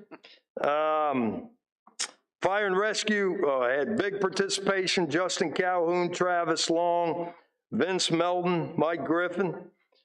Jeff Black come out and tried to get in the way, and we put him to work. Larry Peters from Public Works, Tim Shadis, Rodney Bates, Les Wade, Sam Beaton, and Jeff Seeley photographed all of the disassembly. He was out of town for the assembly. To be honest with you, it was a lot of fun, and I think all of you said earlier, we really turned this into a community event, and we had a good time. So with that, I'll take any questions. Could I get Jason Loftus to come up to the podium for a second? And Mr. Stork, if you would come up as well. And we had a slight framing issue tonight, so I will complete this as soon as Mrs. Hall is able to get us the proper material. But I want to read the board resolution that we are going to pass here in a few minutes to the folks that actually did this. This is a resolution of appreciation for Kevin Whiteman, Jason Loftus, David Stork, and for a work above and beyond the call of duty. Whereas at a special meeting on August 25th, 2020, the Caroline County Board of Supervisors unanimously voted to remove a Confederate War monument placed on the courthouse lawn in Bowling Green in 1906. And whereas as part of its vote for removal, the board made it clear that the monument would be reassembled at an appropriate location on private property and not simply tore down and discarded. Whereas estimates received in response to a request for the proposed removal revealed that it would cost the county taxpayers at a minimum of $173,000 to hire a contractor to complete the removal and relocation of the monument. And whereas upon learning of the high cost to complete the work, building official Kevin Whiteman took it upon himself to identify and bring to fruition an alternative method of relocating the monument at a drastically reduced cost. And whereas to achieve this goal, Mr. Whiteman enlisted the assistance of Fire Chief Jason Loftus and spent countless hours planning the project and assembling a group of local volunteers with the knowledge and skill necessary to remove the monument. This impressive team included 2 Virginia licensed professionals, 1 Virginia licensed architect, 4 Class A contractors, 1 master code official, 1 board certified safety professional, 1 OSHA qualified rigger, a funeral homeowner with 30 years of experience of working with monuments, and numerous skilled construction workers. Whereas the team came together at dawn on Saturday, October 24th, after working carefully and meticulously, as we now learn half the day, successfully removed the monument from the courthouse lawn without damage in any way. And I think everybody needs to be aware of how much care was taken in actually bringing down and actually the strapping that was used to bring that monument down to the ground. After the final preparatory work to stabilize the new site was completed, the newly cleaned and structurally improved monument was flawlessly reassembled at Green Lawn Cemetery outside Bowling Green on Saturday, October 31st. Whereas due to the initiative, community mindedness, hard work, skill, knowledge, determination, and can-do attitude of Mr. Whiteman and Chief Loftus and the extraordinary group of volunteers, the project was tremendously successful, saving the taxpayers of Caroline at a minimum of $160,000. Whereas the impact and legacy of the project goes far beyond mere monetary savings, the manner in which the relocation was accomplished is a source of pride for Caroline County and serves as a model for how communities can come together to compromise and achieve a solution to controversial issues without rancor or discord. Therefore, now it be resolved that the Caroline County Board of Supervisors hereby expresses its deeply felt appreciation to the building official of Kevin Whiteman, Fire Chief Loftus, and David Stork, and all the dedicated volunteers that donated their time and skills to making the relocation of the Confederate monument from the courthouse lawn such a remarkable, triumphant, and achievement. Caroline County and its citizens truly owe a debt of gratitude to these individuals for their extraordinary service and betterment to their community. Be it resolved, the Caroline County Board of Supervisors adopted this the 12th day of November, 2020. And can I get a motion to adopt? Second. I have a motion and a second. Thank you all, gentlemen. Well done. I have 2 of these this evening because I wasn't sure who was coming, and we ran into a small problem because this is not the normal size resolution and everything didn't fit in the frame, but they will be reframed, and each one of you gentlemen will receive a resolution from the board. I don't know how to thank you enough for all the time and effort that went into the planning and moving. And I know Mr. Stork spent a good bit of time talking about materials and how to move them, I actually printed pictures so that they could actually re-erect it with the same rigging they disassembled it with. And I just know what a tremendous undertaking it was. But it came down flawlessly in the middle of town, which I know was everybody watching. Nobody wants to make a mistake. And Chief Loftus and Kevin Whiteman did a marvelous job up in those buckets, actually connecting the rigging and one by one bringing those pieces down. And I want to thank you both and everybody on the team that actually participated in that, because it was a horrific undertaking. And I'd like to add one thing. Of the $10,800, $2,200 of that was plywood. The rest of it has been repurposed. They were slings and materials we can use in fire and rescue. So really, those dollars were spent on equipment that we'll use. So besides the $2,200, it was all reinvested. That's a win-win. We didn't vote on it. Oh, I'm sorry. All in favor of the motion, please signify by saying aye. Aye. Opposed? Sorry, just want to listen. Mr. Underwood, you have any, I know you're behind me and I want to give you an opportunity first. No, I just want to again extend my thank you and my gratitude for a job well done to all parties involved, and it's just appreciated. Thank you. Mr. Thomas, I see your mic on. Oh, it's normally on. Did you ever find that half inch? I wake up thinking about that. Yeah. Okay. Mr. Black? Are we gonna make sure that those resolutions, I think the team, I think it would be fitting that everyone on that team got a resolution like this as well. I mean, considering the money that they saved us, I just feel like those people that, Mr. Whiteman mentioned, get a nice resolution because of the time and money that they donated. They were out there for a very long time. So, and also, there was those of you know Mr. Whiteman, he always has famous quotes, and as I was leaving, and I was in the way, but he did have a famous quote when I was leaving. I was laughing the whole way home. He said, "Mr. Black, you're a politician. Do something, even if it's wrong. I'll fix it later." So I thought that quote was that stuck with me, even if it's wrong. I'll fix it later. So I mean, it was other ways of saying it, but yes, that's the PG version, but.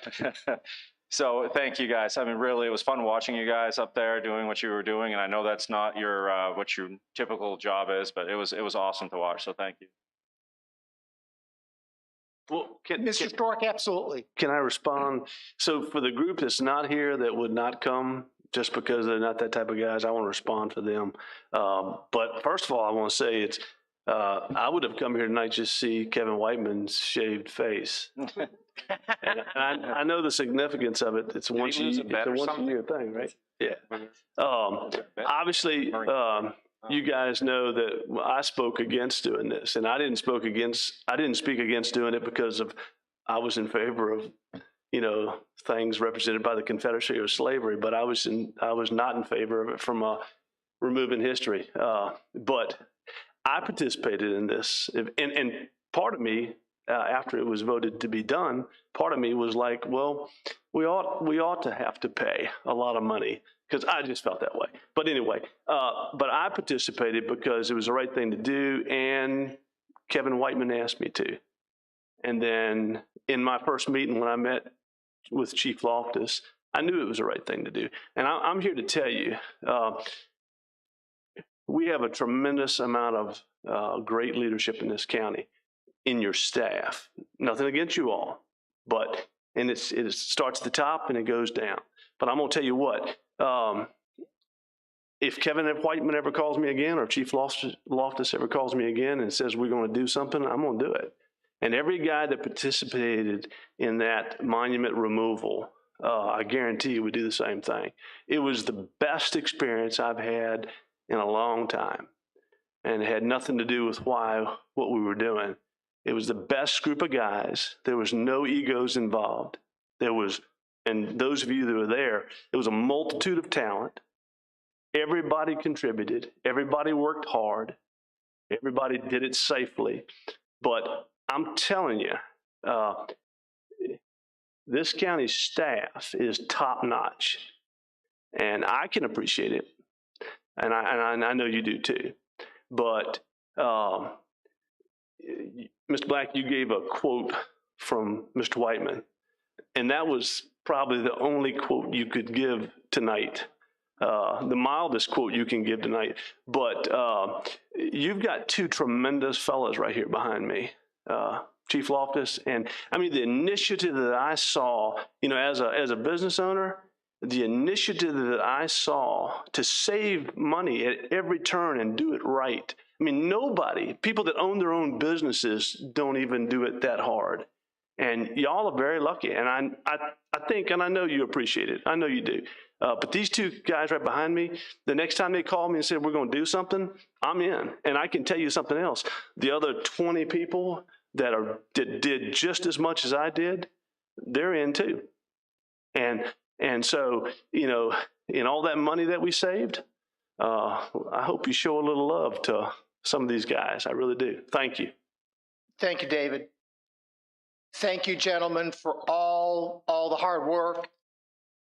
Chief, you got anything to say? Come on. That won't be as long as Dave, but I do agree with Mr. Black. I'd like to see the resolution go to everybody that helped. And it was a great group of folks, and whether they come here or not, I think it would mean a lot to them to get something. So, Chief, can you or Mr. Whiteman get us the number of people, and we'll get that number of you know, Yeah, resolution is done. I have everybody listed and the donors. Yes, sir. Is that resolution best for the volunteers, or was something more streamlined that addresses them specifically? I think they'd appreciate what Ms. Seeley read, and that would mean something to them. And we could just make, if it's 20, You could we could personalize put them. each name in their own one. So they'd have a resolution that said Chief, Kevin, and Robert Deloach.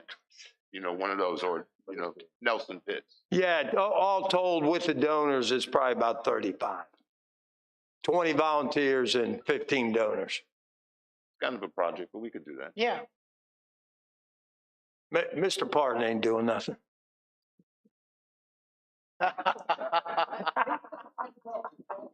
Just, can you authorize us? We can add a whereas at the bottom and adjust it for that, what their role, whether they were donating supplies versus they were on site of the day of. But I think if you'll give us the flexibility, we can develop what's needed with what's already been structured to add in for those other 20 to 30 people without any issue.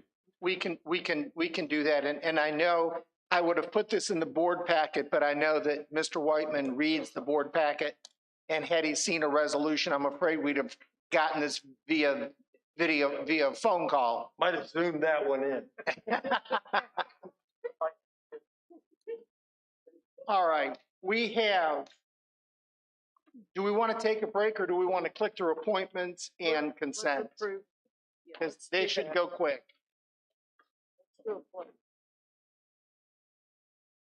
Okay, we are to appointments.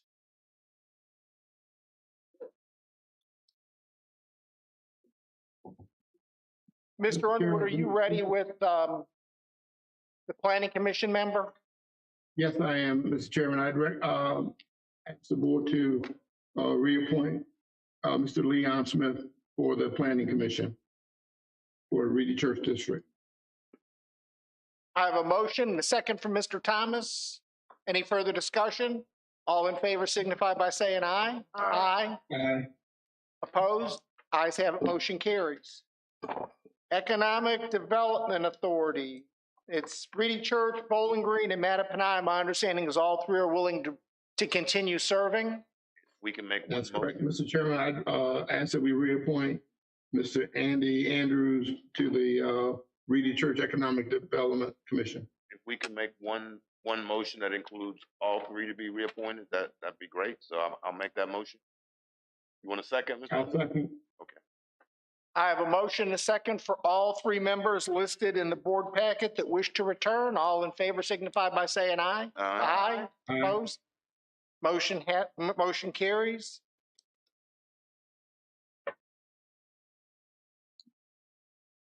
Yeah, I said all three, and he was saying. Consent agenda. Anything anybody wishes to remove? I need to pull G.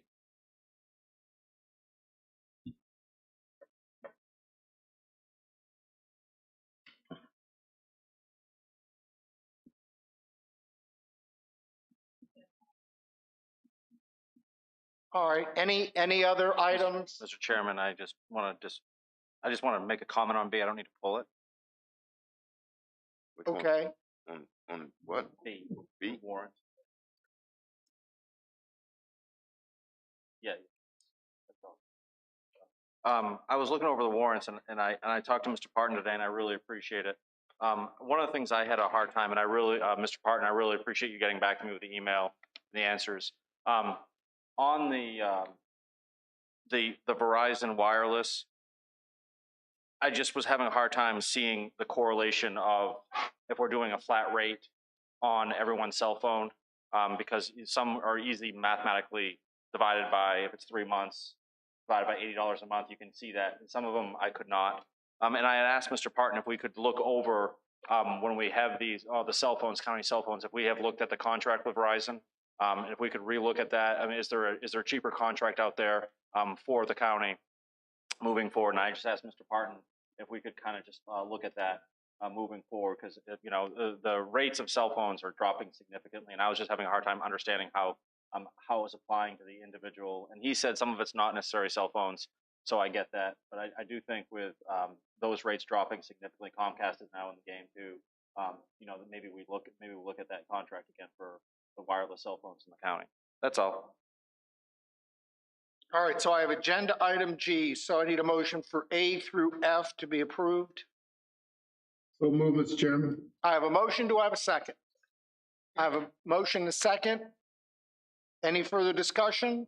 All in favor signify by saying aye. Aye. Aye. Opposed?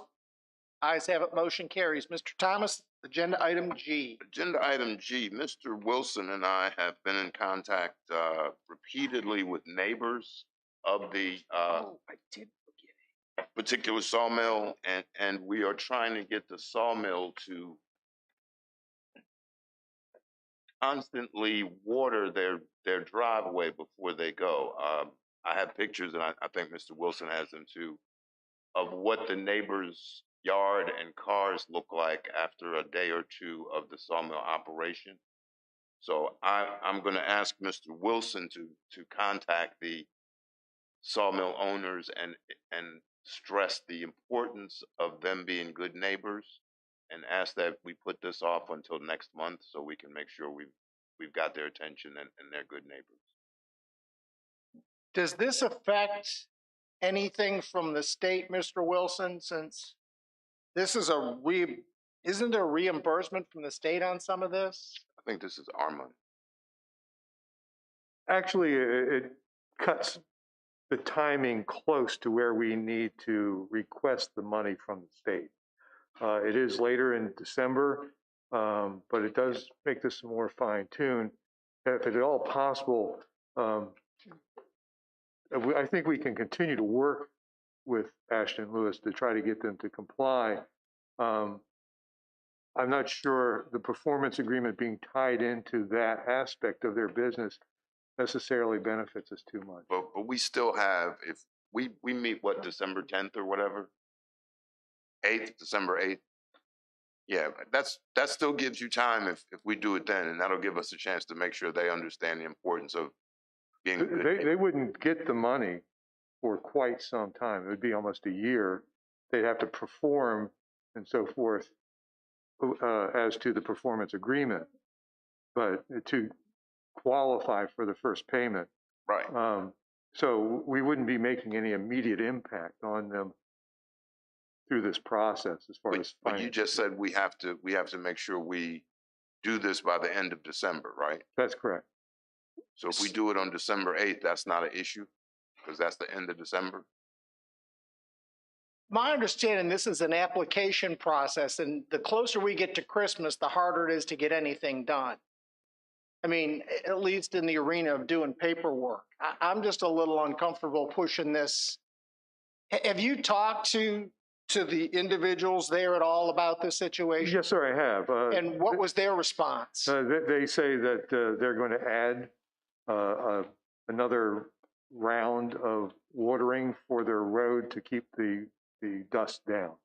They said they would actually do that. So And that's what they said last month. Yes. And I got a complaint again over the weekend. And I think you were copied on that complaint this weekend. I'd have to double check, but I think so. Yeah, it was to both of us, and it's.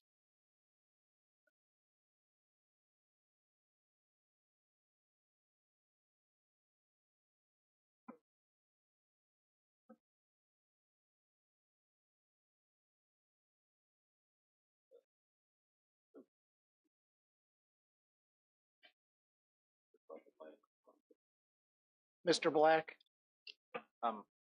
If Mr. Wilson is saying it's a burden and it creates a time issue, more sensitive, it's more difficult, I think we send them a letter saying they need to stop it. I don't think we delay it. You said it's a burden? When do they have Sir? to have their papers? It's a burden if we do it December. I say it's cutting it close. The problem is it's just not our actions. Then we have to get contracts to other people. They have to sign it. We have to get it back. Then we have to be able to get it back to the state. within the month of December and so forth. So And it is a two-part thing. There's like 50 then and 25 later. 25. All right. So if nothing happens, we can say something about the second 25. Yes, you could.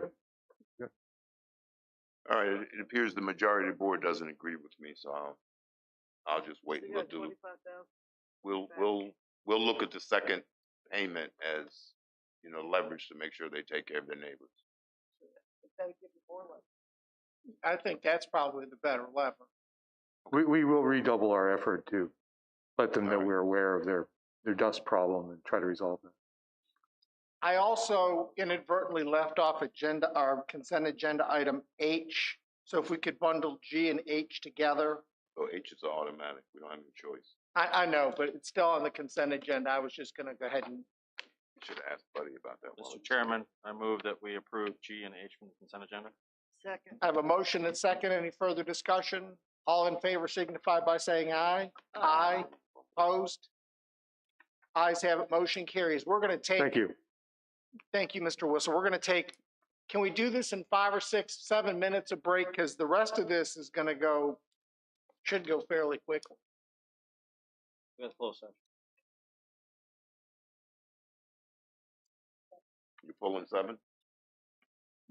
We're just gonna, we'll get there and he'll tell us that it'll be at the next public hearing. So we are now gonna take a 7-minute break. 7-minute break.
I'm going to call the Caroline County Board of Supervisors back to order.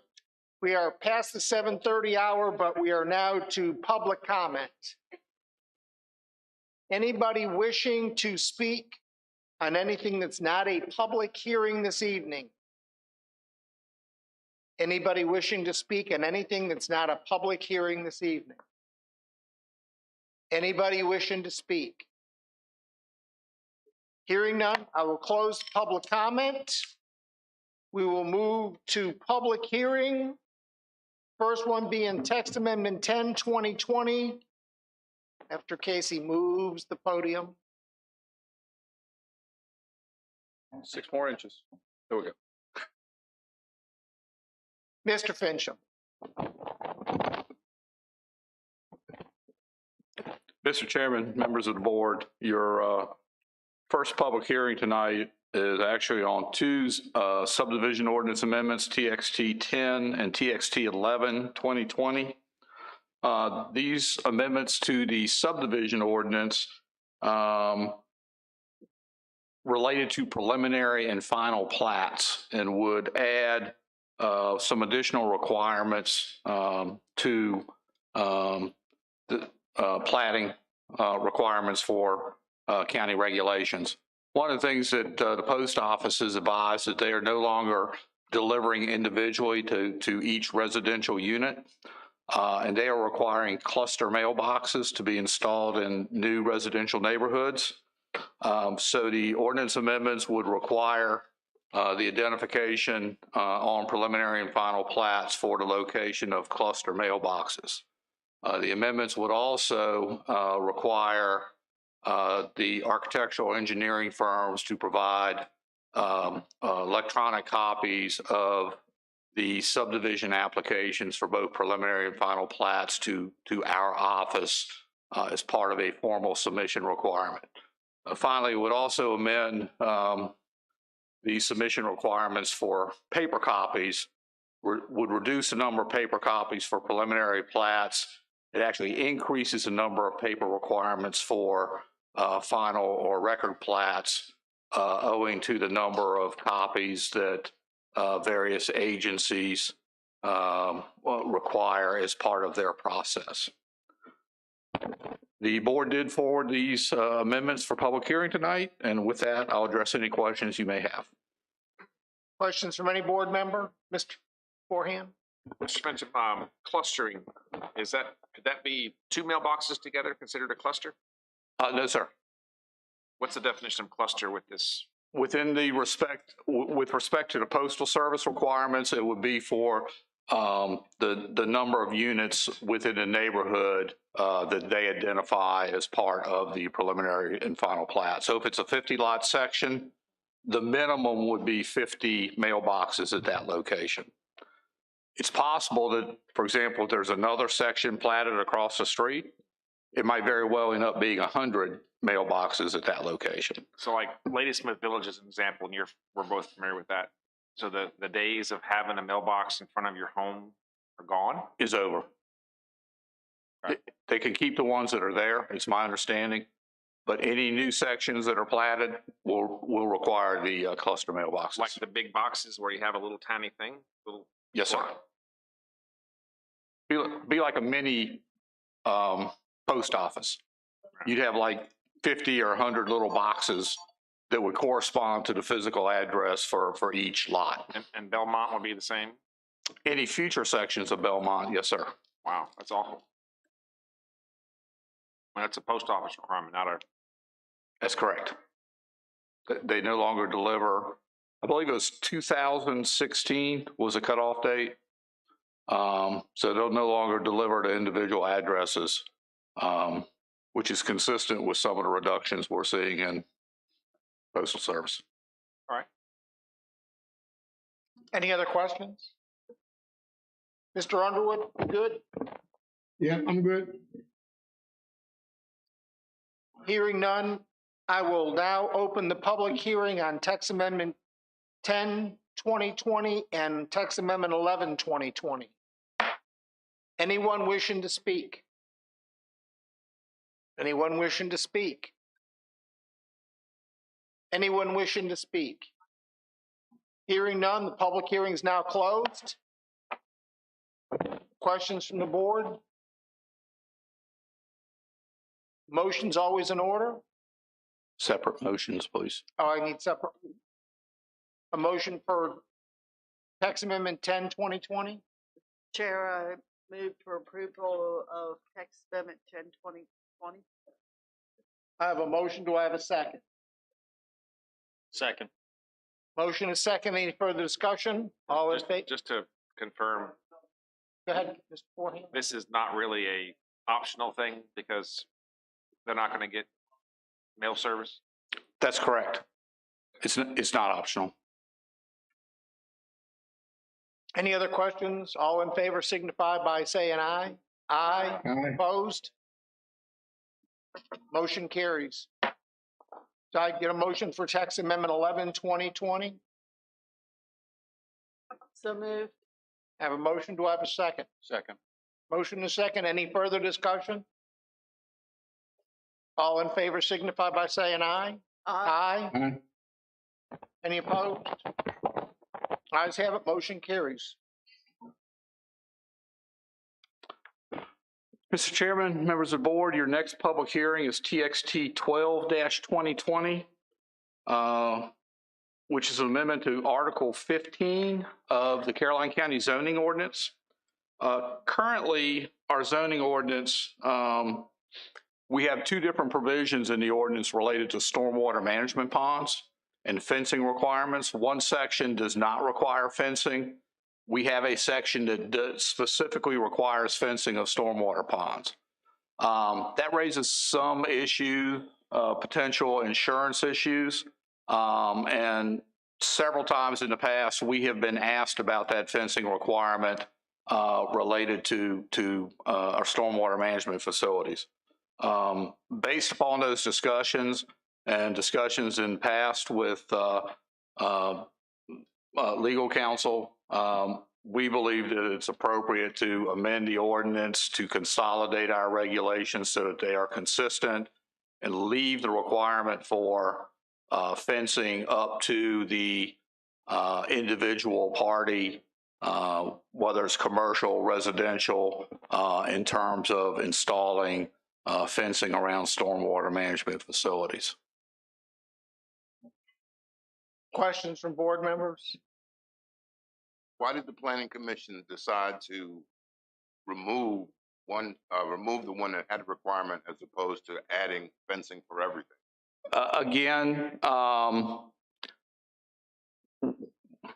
we don't feel comfortable being in a position that is county staff and recommending to the board that we actually require fencing all the way around. In some cases, there have been liability issues with respect to fencing in other localities. And we simply felt that it was more appropriate that that be left to the individual entities and their insurance agencies. Oh, so you're saying if we require fencing, we could be presumed liable in an accident or something? I don't know that the county necessarily would, but we have had concerns raised to us that fencing might be a liability to the business or, for example, residential neighborhood. And we don't think we should be involved in that decision making. That should be driven by the user and their insurance providers.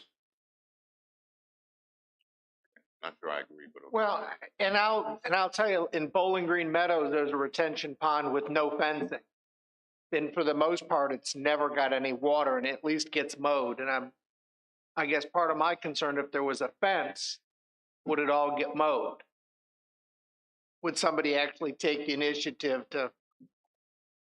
Yeah, but I don't know if you recall, but I recall a deputy in Henrico being killed when his vehicle ran into a retention pond. He drove through the fence. I don't know if the fence would have saved him or anything. No, he drove through the fence. He drove through the fence. Mm-hmm. There was an aluminum fence there, and he went right through it. Yeah, I think the fence is a safety issue. Well, right now, VDOT has several that are not. They have several that are. Ladysmith Village has at least 3 that are not. Madison Elementary had one that was not for a long, long time, until a couple years ago. I think in that case they should. And our specific fencing requirement is in the highway corridor overlay district. And it's not in any other section of our regulations. I mean, I can see it, but my first concern was safety. And then I started thinking about all the stormwater retention ponds that any new highway now has a plethora of them. And it's an expense. It can be an eyesore if they're not maintained, because fencing requires a lot of effort on both sides of it. I just know that the one gets mowed regularly, and I think it's because there's no fence, so nobody has to worry about crossing a boundary. So I get both. I like the thought of a fence, but on the other side, I look at some of the ones that are fenced that never get anything done to them. Okay. Mrs. Long? Well, I just think property owners should be able, or business owners should be able to make the decision depending on what the stormwater layout is. It could be just a runoff ditch or a pond that's dry 10 months out of the year and then only has a couple of inches of water in it and gets mowed. So if we're asking on some terms no fence, some terms fence, I can see where that could put us into a judging platform. And so, yeah, maybe it should just go into their liability insurance with their, in discussion with their engineers.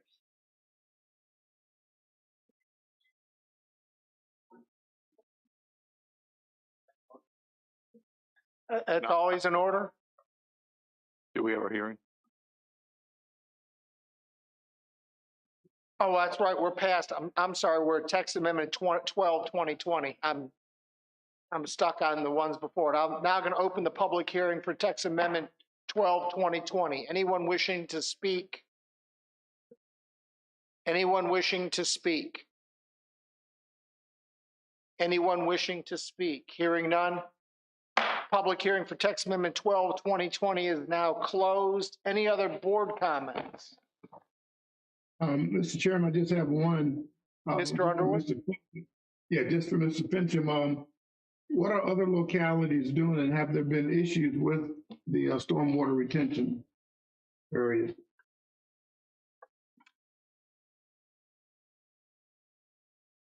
I checked a couple of our neighboring localities. They don't have necessarily a requirement for fencing. Some localities actually have development standards. Okay, Henrico is a great example. They've got a development standards book that's probably 2 inches thick. We don't have standards like that or to that level of detail. So for the most part, most localities don't have a blanket requirement for fencing that I could find. There may be some individual requirements depending upon a certain design stormwater management facility related, for example, to depth or something like that. We haven't gone to develop detailed engineering plans to that level of specification. So it sounds like to me, if it's not broke, we shouldn't try to fix it at this point. So I would agree. Okay. Thank you, Mr. Fincham. Thank you, Mr. Chairman. Any other questions? A motion is in order. I'll make a motion. We accept text amendment 12-2020. Have a motion. Do I have a second? Second. Motion to second. Any further discussion? All in favor signify by saying aye. Aye. Opposed?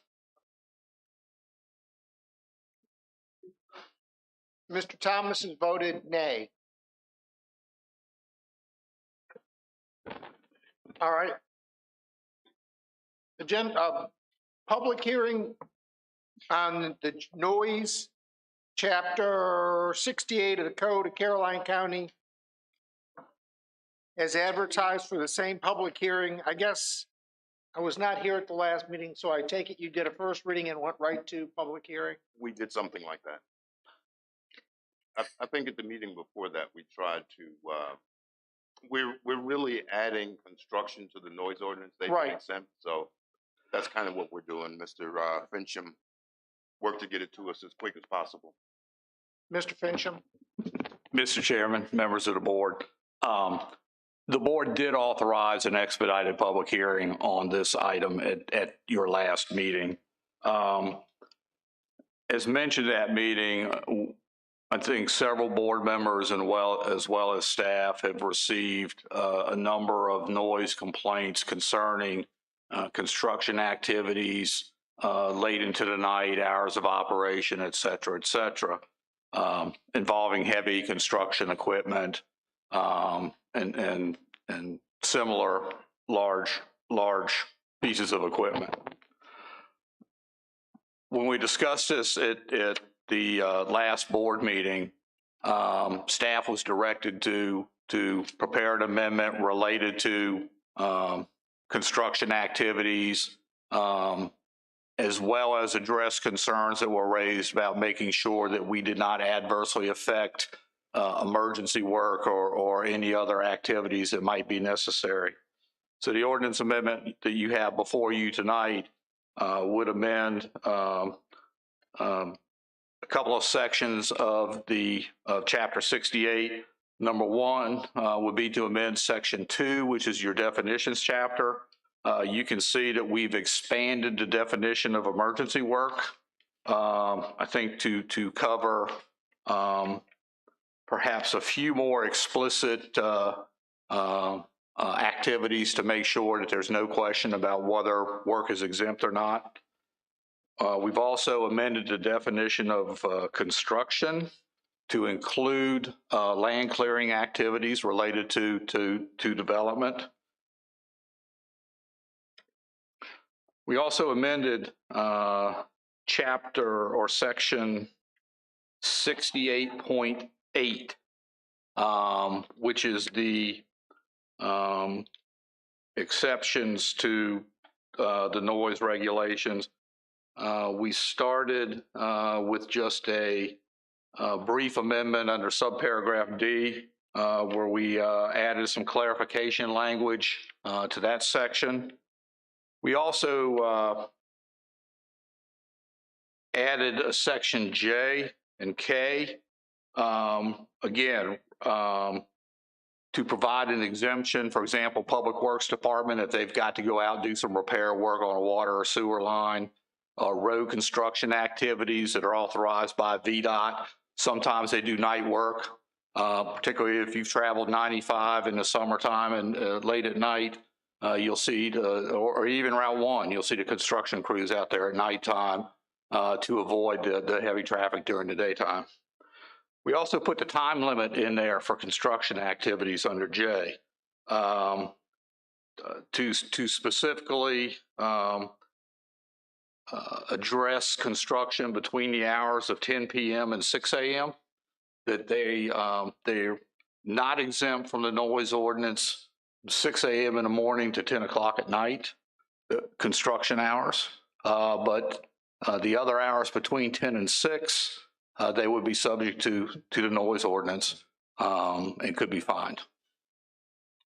Those are the changes that we came up with in response to the board's concerns, and I'll address any questions you may have. Sure. Mr. Forehand, I was just looking for a second. Reading it, just one minor question. Yes, sir. Grinding of trees as part of a land clearing operation, someone could interpret that as being a forestry activity, even though they're using the chips, or I don't know, just help me out. The issue at hand that I'm aware of would actually be a construction activity. We've included land clearing, tree removal. That was an issue one particular night.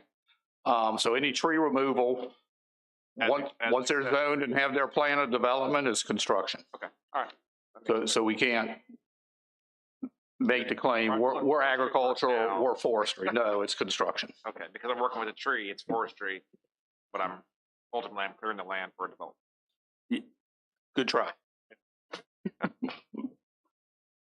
But Mr. Thomas? Mr. Fincham, item K, noise resulting from construction conducted between 6 a.m. and 10 p.m. I think that's. Yes, sir. That's pretty consistent with what we saw in other jurisdictions. Some actually went to 11. Some in the morning, it was 7. But 10 was pretty much, the 6 to 10 time frame was pretty consistent with what other localities have in their ordinance. I was thinking, not that a lot of people are doing it now, but I recall when I commuted to DC, I was in bed well before 10. So I think there's a lot of people that would do that once we start commuting again, if we ever do.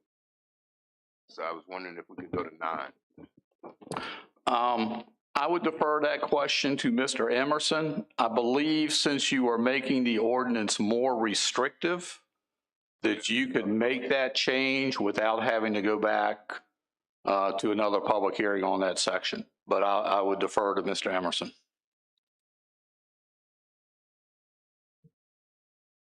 He's muted. Mr. Emerson, can you hear us? Sorry, I can hear you. Yeah, I couldn't find the appropriate place to click. I don't know, Mike. It seems to me it'd be the other way around. You're making it, if you're making it more restrictive by reducing the hours to a shorter time frame. So it seems to me you'd need a public hearing on it. But we haven't had the public hearing yet. This one. You're at it right now.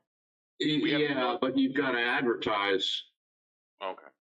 I don't know what the ad, I don't know how the ad read. If the ad did not have the actual hours in it, and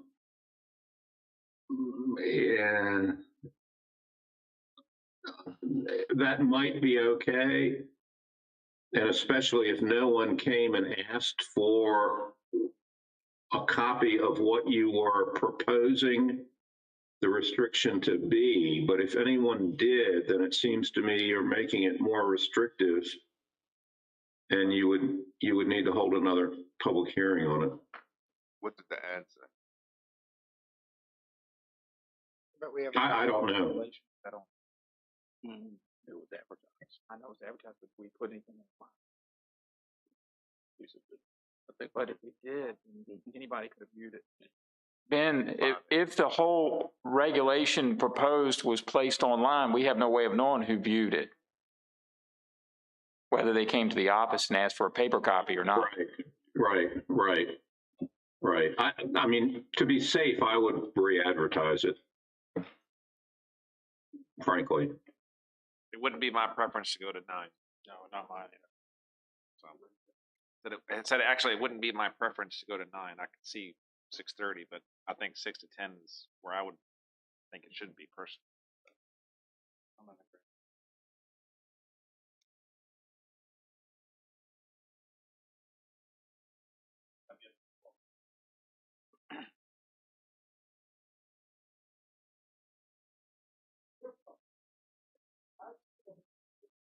Your mic's not on.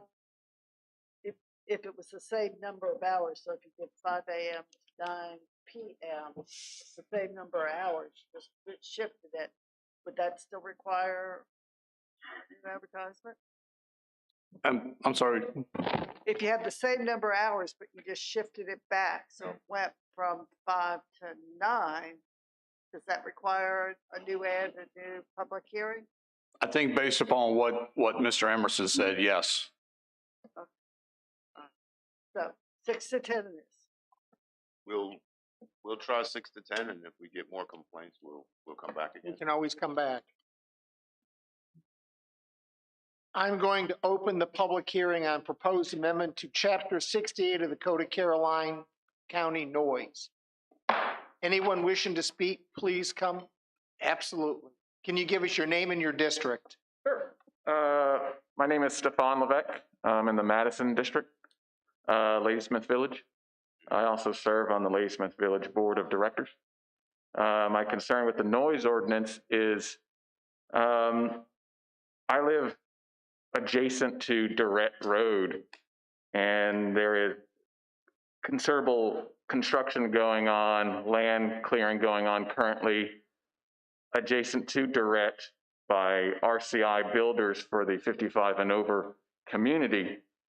And these guys are out there 7 days a week, starting at 6, going to as late as 11:30 at night. And we're talking about the large construction equipment. Now, I don't commute. I work from home, but I have kids that are attending school, both physically and virtually. And as far as the HOA is concerned, when the residents complain to the board, there's nothing we can do. We can't call the police. The police won't do anything about it because there's no real ordinances to stop them, or they require decibel meters or whatever the case may be. I don't want to prevent any construction or development by any means. But when you're that close to a large development like Ladysmith Village, there needs to be additional concerns because of the number of houses and residents that are impacted. Now, I know that 70 plus homes are about to be built in Ladysmith Village over the next, starting within the next 30 to 60 days. And these are on existing lots next to houses that already exist. And in the next couple of years, there's plans for upwards of 270 plus more homes. And that's also very concerning because we're next door neighbors. And I would hate to have a house being built right next to mine, and they're free to do it at 6 o'clock in the morning. So, that's a concern of mine. I come from Stafford County, where they were really restrictive, where they couldn't start before 7.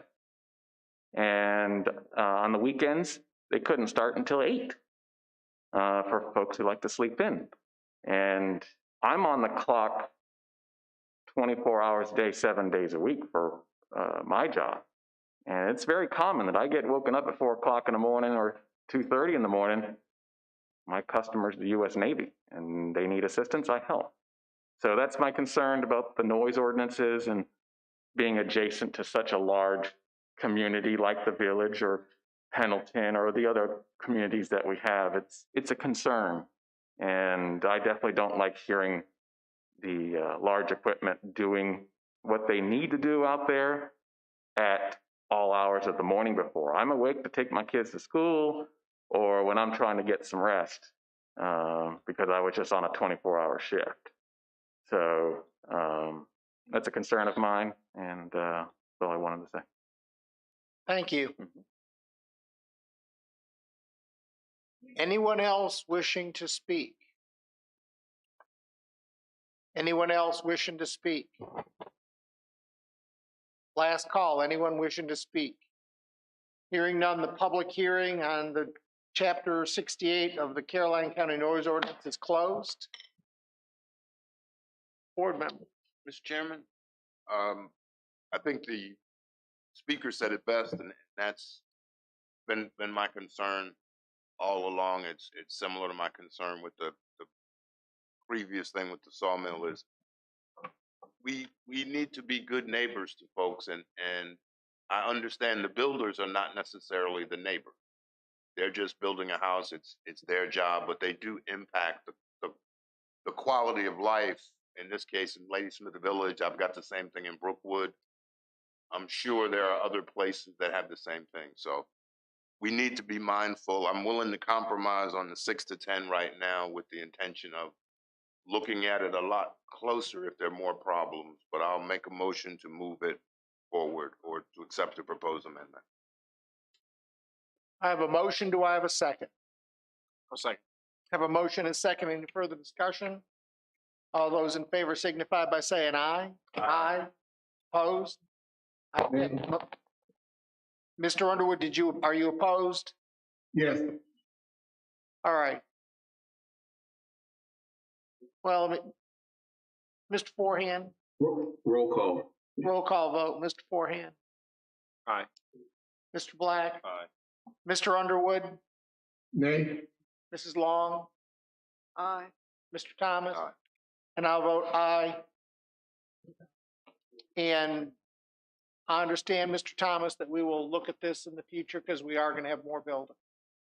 Yes.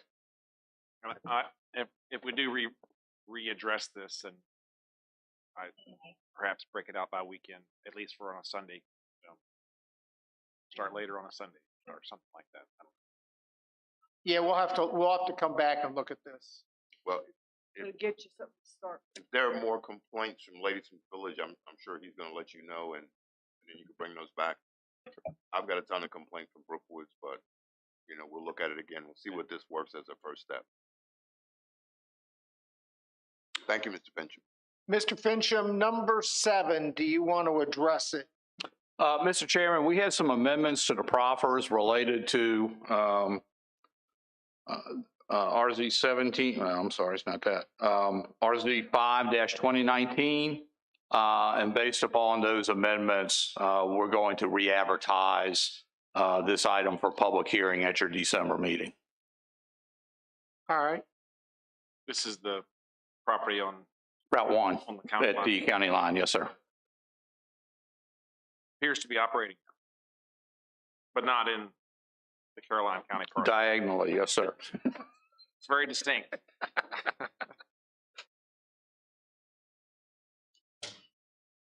New business. Mr. Fincham, is this yours? Mr. Chairman, I believe this is my last item. Your next item on the agenda, first item under new business, is first reading of proposed text amendments TXT 13 through 17, 2020.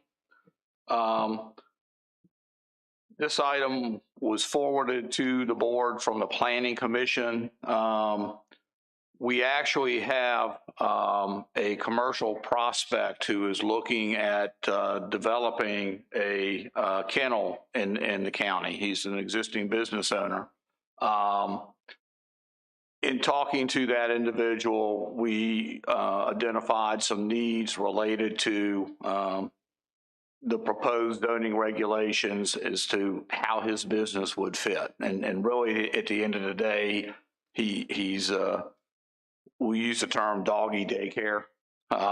It's really a boarding operation with some occasional overnight potential stays. So we looked at our ordinance. We have one standard definition of a kennel. We felt that it would be appropriate to break it out between predominantly indoor kennels and kennels which allow significant outdoor runs for their operations.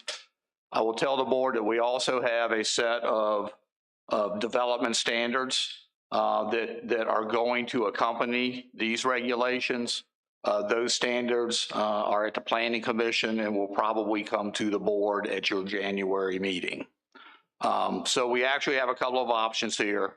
We could go ahead and go forward with the public hearing on these amendments, knowing that the other amendments will catch up to these at the Board of Supervisors. You could also delay this for a month and make sure they all come together in January. So there's really a couple of options for the board to consider here. Yeah, I was surprised to see just this, not knowing what it was going to apply to. So I had a tough time. Right. Yeah.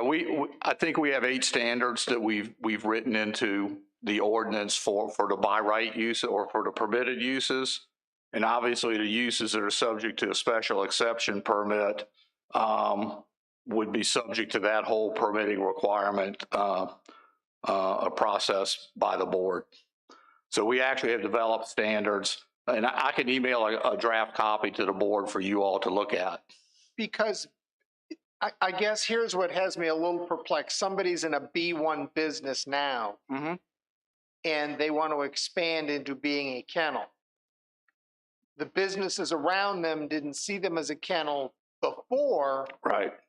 And now we're going to enable that business to change. Does anybody see any issue with that?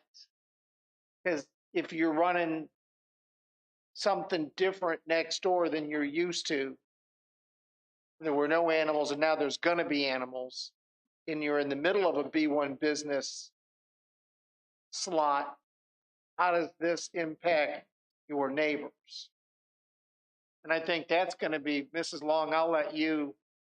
Yeah, I've spoken. You need to get into your mic. Yes, I spoke to Mr. Fincham and told him that this needed a lot more thought consideration, considering different styles of kennels, and the best built ones aren't described in any of these. We discussed it going back, but yeah, there's totally confined daycare, you know, the play care that people drop their animals off to, and the dogs have rest time and play time. But there's always going to be some noise issue. If it's where they're going outside and barking, if I had a business right next door, I don't know if I would be very happy about that. So I think my personal feeling is I'd like to read the whole thing with the conditions and more detail than do anything on what little bit we have in our packet tonight. And how in detail the planning commission is going to get on it, I don't know, but just remember there's always health issues to deal with as far as disposals, waste, and rabies vaccines and all that stuff. My personal preference would be to see them all together so that we could actually make the correlation. It's just my preference.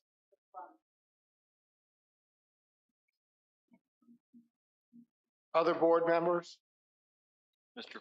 Fincham, is this something that you could reiterate to the business owner that these were the concerns?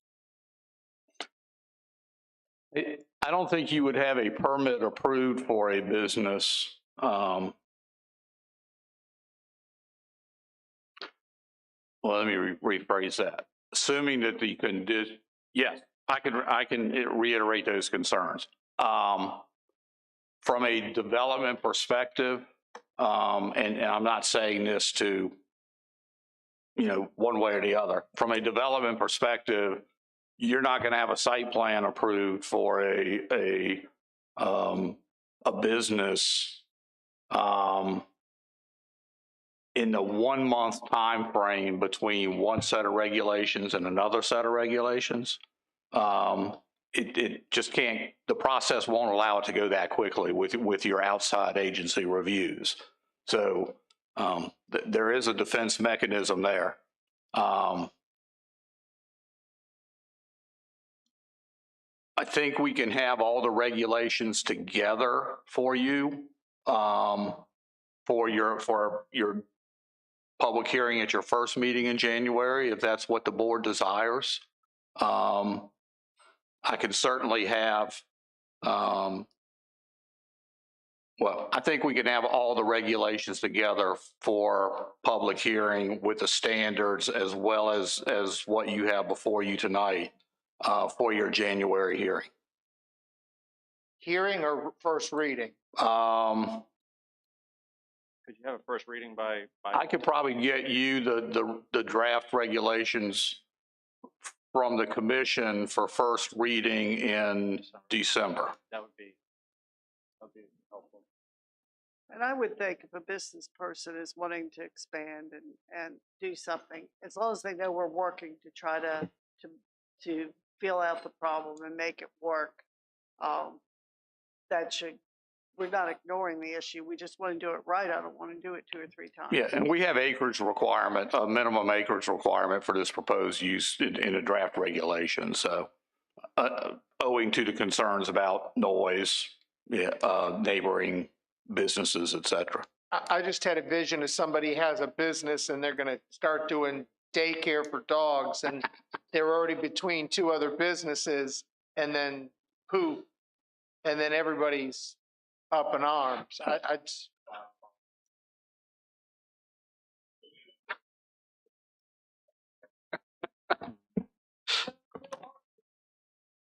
There are indoor dog daycares in cities. There's one in Fredericksburg on Caroline Street. It's how it's designed and what the restrictions are on it. So it is doable. It has been done. There's one on Lafayette Boulevard too, with businesses across the street and I think one side of it.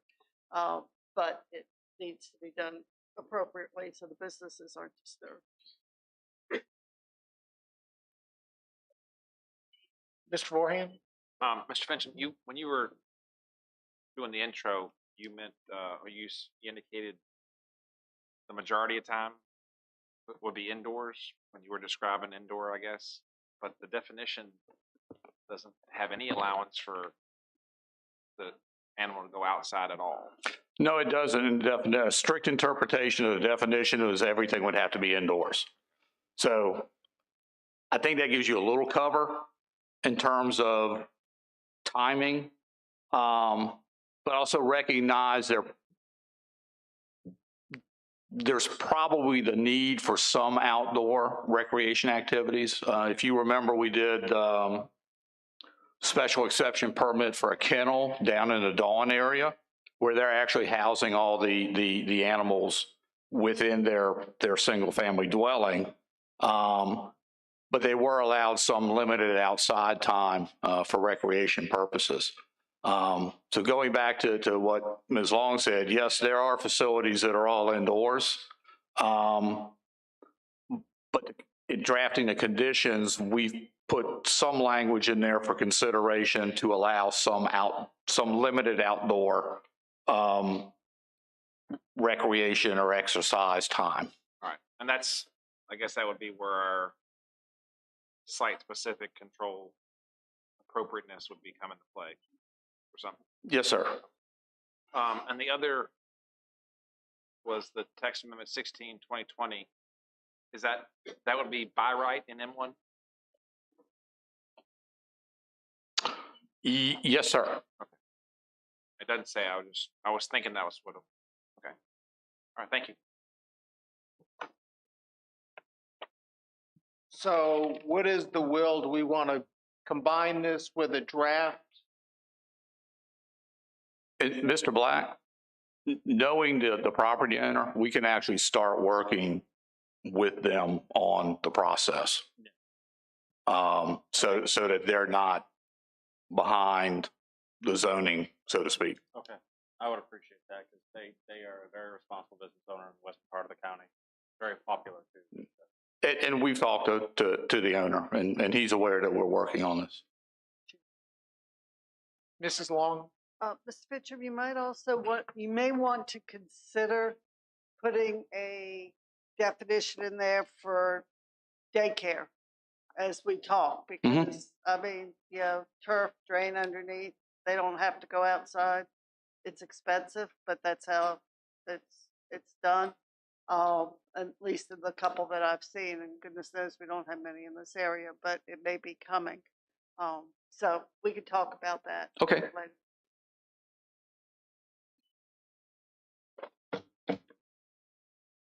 Can we just label this information and wait until next month, or do you need a motion?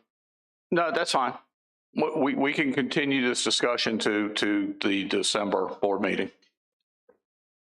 All right, I will mark this as continued to December, if that's the consensus of everybody.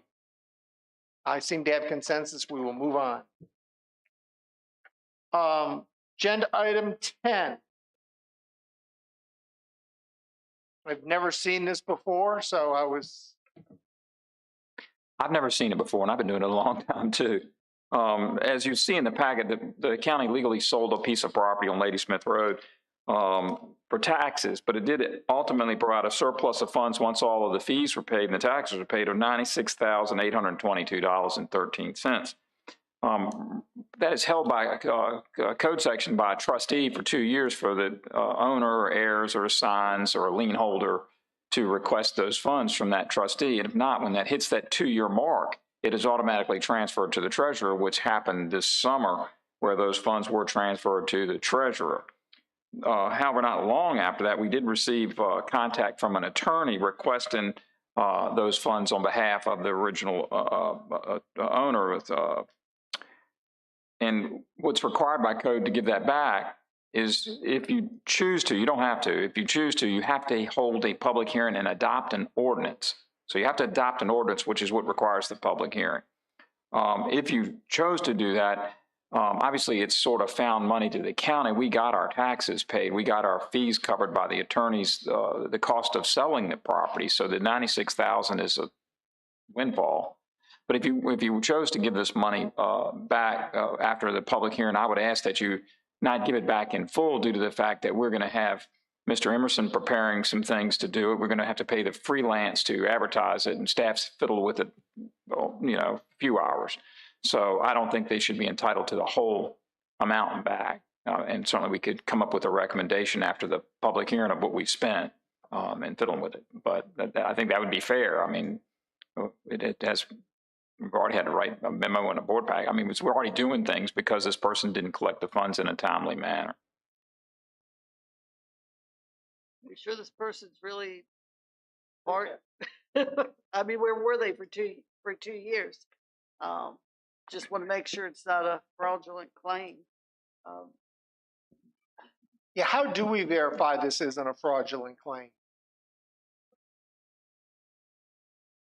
That's more of a question for Ben. The board packet says the decree of the distribution and final order entered by the circuit court confirms that Mr. Schuster is entitled to the funds should the board decide. So I would assume that this person has proved, or will prove to us through the court, that they are in fact the owner or the heir and assigned party. Mr. Emerson, can you shed some light on that? Unfortunately, not a whole lot. Like everybody else, I've never seen this before. But I would think that there could be a process to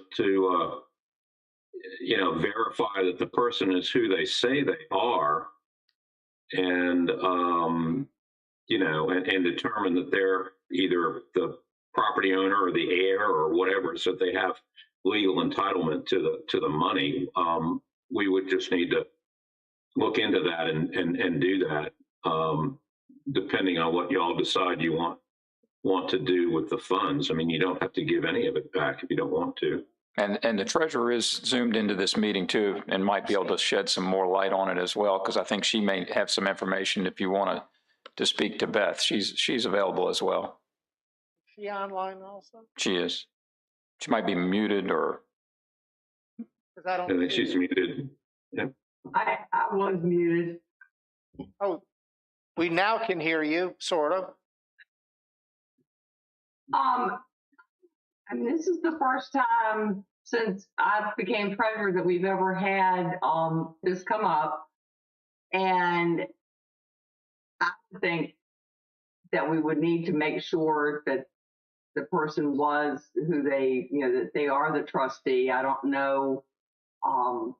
I don't know why they did not come forward based on, Sands Anderson would have sent information to them after the sale telling them that they had the 2 years to come forward. But they didn't. My thoughts are we're going to have expenses in this, particularly since they've surpassed the 2-year mark. And there may be more to this story than we're privy to tonight. Other board members? Mr. Chairman? Mr. Underwood? Yeah, I think, looking at, I don't know what the reason or rationale that they didn't come forward, but I think we should recoup our funds. And if in fact it is legit, rather than looking at it from the negative side, I'm going to look at it from the positive side. If it is legit, then the county should recoup all expenses that we have and leave it to the court. If they've been through the court system, and it sounds like that was written through the court, then I think we just, in good faith, do what I think is right. And that would be to return the funds to the property owner or heir. Yeah, and I guess that was my point, is that I think we should recoup anything we spend since they've surpassed the time. I don't have a problem giving the money back, but I do think we should, at this point, recoup the cost that we have now in the whole process. Absolutely, I agree with that. That's fair. And the reality is, when we're selling the property for back taxes, normally the property is worth more than what the back taxes are. Correct. So there normally should be some money going back to the lien company or the owner if it's free and clear. So it's not that unique. No, we wouldn't. The unique part is it's after the 2 years. Correct. That nobody claimed $96,000 for 2 years, and then the trustee that had the money said, "Well, this now by law belongs to the treasurer." Right. And if nobody had ever come forward, it would have just been rolled into the general fund balance from then forward. It's just that right after the 2 year period, and we got the money, then Beth was contacted by this attorney, who then she put him on me, and I said, put it in writing and I will put it in front of the board based on this code section. So that's why we're here. So if you direct, we will schedule a public hearing on the matter and do all we can to find that at the end of the day, we're giving the money to somebody that is entitled to it. And I think from the board, minus any additional expense. Right, and we don't know that today. Yeah, there may be some cost in determining the legality of it, but I know there's going to be freelance star costs. I mean, there will be, If we could just collect all the costs. We will have that. Is that consensus from everybody? Or you could. You can decide that. That's actually, I do think there should be some penalty. Well, that would be part of the cost. Well, staff time would be part of the cost. Why would you?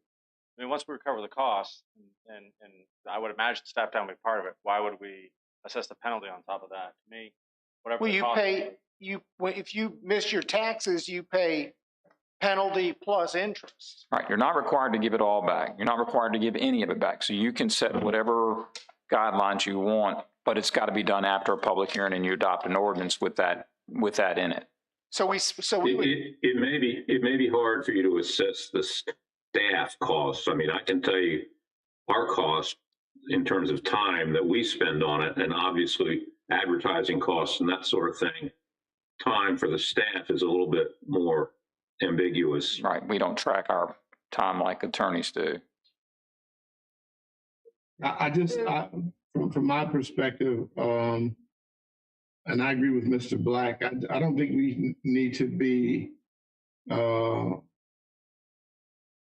really punitive, overly aggressive about the interest or what should have been paid, or what. Let's just do what is right by both parties, and we recoup our costs.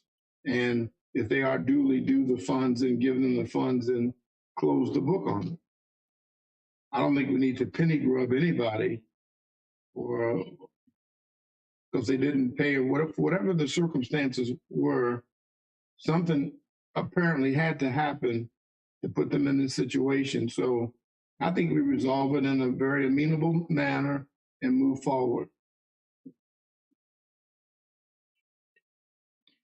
That's fine. I guess I'd like to see us track the cost as best we can. We'll certainly try that. And then, Mr. Thomas? We can track staff time generally. You do five hours, you divide that by whatever your salary is, say it's this. We'll come up with an estimate, but if you all authorize us to go to public hearing, we'll figure out what we think we've spent based on what the attorneys have to do versus what we have to do, and versus actual expenses with freelance. Mr. Chairman. What type of ordinance will we have to generate for this? Something specific for this transaction? For this transaction. It's not blanket. It's for this one transaction. Yes, it's a very interesting piece of state code that none of us had ever run across that have been in government a long time. Most people claim their money when these properties are sold. So to sit there, even $5,000 to sit there would be unusual. So this large sum set for 2 years is really weird. If we they accumulated a $13,000 bill on something that sold at auction for $120. Well, So we're not talking about a couple of years. We're talking about yeah, a long time. By the time we sell things, it normally has been 4 or a few 5 years in, yes. or more. Well, it had to have been delinquent for at least 2 years and probably more than that. Probably more before it got into this system. It's a very odd statute, frankly, in terms of having to pass an ordinance as opposed to just approving it. Correct. That you have to go to a public hearing. I mean, that too. Right, because of the ordinance really part, it's a public hearing. You can't pass an ordinance without a public hearing. So that's forced the public hearing by specifically saying you have to adopt an ordinance. Doesn't say public hearing, but when you have to adopt an ordinance, that puts you in public hearing territory. It just adds expense. Correct. Expense and We'll time. get the expense back from. So do I have a motion? I'll make a motion to send it to public hearing minus expenses to be determined at public hearing. Do I have a second? I have a motion and a second. Any further discussion?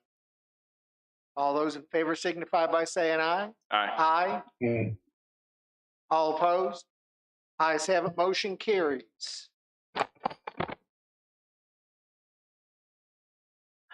Agenda item 11, we could spend a long time on. I read most of these a couple of times. There are a lot of ins and outs. There are some things regionally I don't know that I necessarily agree with, but other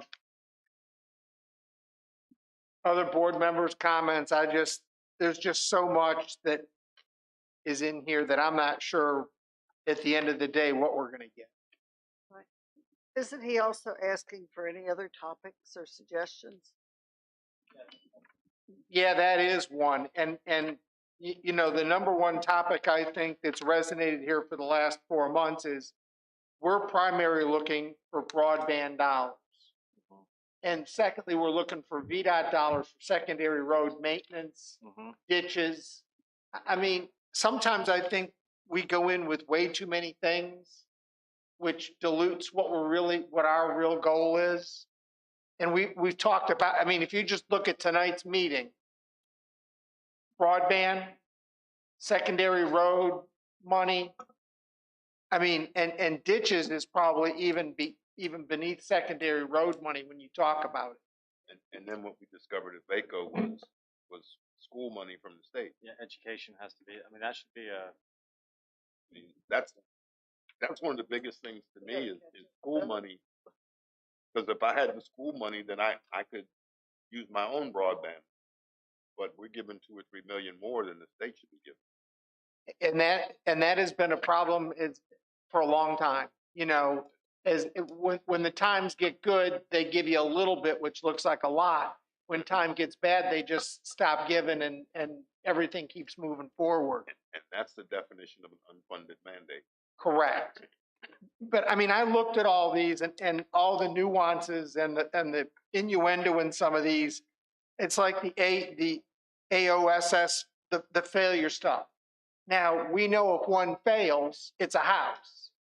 If we pass an ordinance, allow them to dump treated waste into a ditch that goes into a waterway, which we've got some of, down the road, we're all going to be losers in this because it's going to cause a problem. But there's no remedy in this at all. There's no mandatory inspections. They can still approve them at the state level. We don't have any say. And we've got a bunch of these. I mean, this one has been on the list as long as I've been on the board. And I think sometimes we look at these, you look at Lake Caroline, Lake Landor, there's a bunch of these. And when they fail, there's no good mediation to these. Right. And they're $20,000, $30,000, $40,000. So what is our real, you know, here we are talking about it, but there's no real teeth in anything we're asking for. Mr. Chair, I did have one addition that I thought of under broadband. You know, we have been arguing, or the state has been arguing for eons to try to find some type of a mapping of service, and not what they call their service area, but what we need are maps of actually where their lines are. And we can't do it locally because they don't want to share any of that information. But maybe the state could put some pressure on them. We don't need names. We don't need addresses. We just need maps of the region that show where the hard lines are on broadband, and they will not give it up. And the state should be able to put some pressure on them for that. And again, this is a broad brush, and I don't know how they come up with these, but they're not helpful to our everyday problems that we're grappling. Mr. Chairman, if I can shed some light, a lot of these, like you said, they have these committees and in the region, and I'm part of that Region 7 board, and a lot of this stuff is we talk about, and I think one of the things that would really help us as a county, because yes, different localities, I think they keep it broad because sometimes different localities have differences in the specifics, I guess is what it boils down to. So they try to keep it broad because what fits in Orange might not fit in Carroll, vice versa. So if you keep it broad. I will say that I think one thing for us that would be really beneficial, and I think you had mentioned it earlier, is as a county, that's what we did with Smart Scale. We use the approach of, and we talk to our legislatures. We find 3 topics: broadband, pulling the ditches, whatever we think is really, and then we ourselves put pressure on. I know VACO works for us, and we can say to VACO, hey, look, this is what our priority is. So when I go to a legislative meeting, I can say, one of these meetings, I can say, look, these are our 3 priorities. This is what was really important to Caroline. But I think as a county, we have to, I think this is less important to us than what we actually say ourselves. I think by us putting pressure on our own legislators, they would hear us individually as opposed to this, because this is a very broad brush. You are correct. But if we went to Mr. Fowler and said the whole harmless, that we need more money for broadband, and specifically wrote letters to our legislatures was important for Carolina, I think that would have a bigger effect. And we need to do that soon because, by the December meeting, if we don't have that letter ready to go, once January gets here, I can tell you the legislative session is well underway and you're not going to get much attention. So if we just came up with, if we pick 3. We just did it. We just did it. We're saying increase funding for school, increase funding for broadband, increase funding for VDOT maintenance. Those are the 3 top items, and if we need to, we can say what more. And then we can have, in addition, and I can do it, but also Mr. Martin or Mr. Cully can write a letter to VACO, to Mr. Lynch, and say, look, this is what we want in our Region 7 platform. These are our priorities. Like, this is what Caroline's saying, and so the other counties, Stafford, Spotsylvania, Orange, the other counties that are in our region, they can also, we can say, this is what Caroline really is. And a lot of them are going to have the same thing. I'm just saying we can add ours to this and say these are our top priorities, but we can also go on our own, which I think would be obviously more important. So they're beginning it twice. Well, I think the letter shouldn't come from staff, but it should come from the chair. Staff can write it, right. But it should come from the chair saying our board unanimously agreed on these 3 items. A couple more bullet points behind those 3 items. Say these are the focal points we'd like. And we can add in that letter too that it's going to go to VACO as well. So we're going to add this to VACO. So they're going to see it. So Mr. Seeley, Mr. Chairman, I think this would also be good as when we come up with ours to send it to VACO, but also our legislature. Oh no, I completely agree that. But if you do more, 3 is the number. Yeah. In all the time that I've done presentations, what do you want the 3 takeaways to be? And I think that's the letter, and we do send that to VACO. That's because we usually can't remember more than 3 Well, and that's the whole thing is when the list gets too long, it gets lost in the what did you exactly say? I'm going to make a motion then that we create a letter signed by the chair that goes to VACO and our surrounding county, and that we focus on education, increase funding from the state for broadband, and increase funding for VDOT maintenance.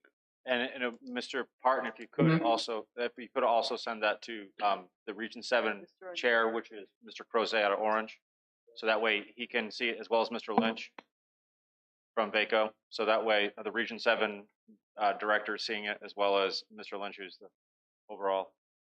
Mr. Underwood, do you have a comment? Yeah, I agree with the broadband and the school spending, but we just had a meeting last week and we talked about our need for water and infrastructure to move and grow as a county. I agree that the ditches and the VDOT's important, but aren't we forgetting where we're trying to grow and how we're trying to grow the county if we don't try to find a way to increase our water usage in the county? Shouldn't that be a priority? One of our issues is we're looking at what the state actually funds us for, Mr. Underwood, and right. And see, the VDOT is squarely in the state's lane. If we deviate too much from that, I'm afraid we'll lose leverage. Well, that's what I think Mr. Black was saying. We have one that we need internally, and maybe one is that there's two lists rather than one that kind of meets a regional need, and maybe one that meets our needs as a county to help us grow. But I understand your point in terms of what is available and what the funds could be used for.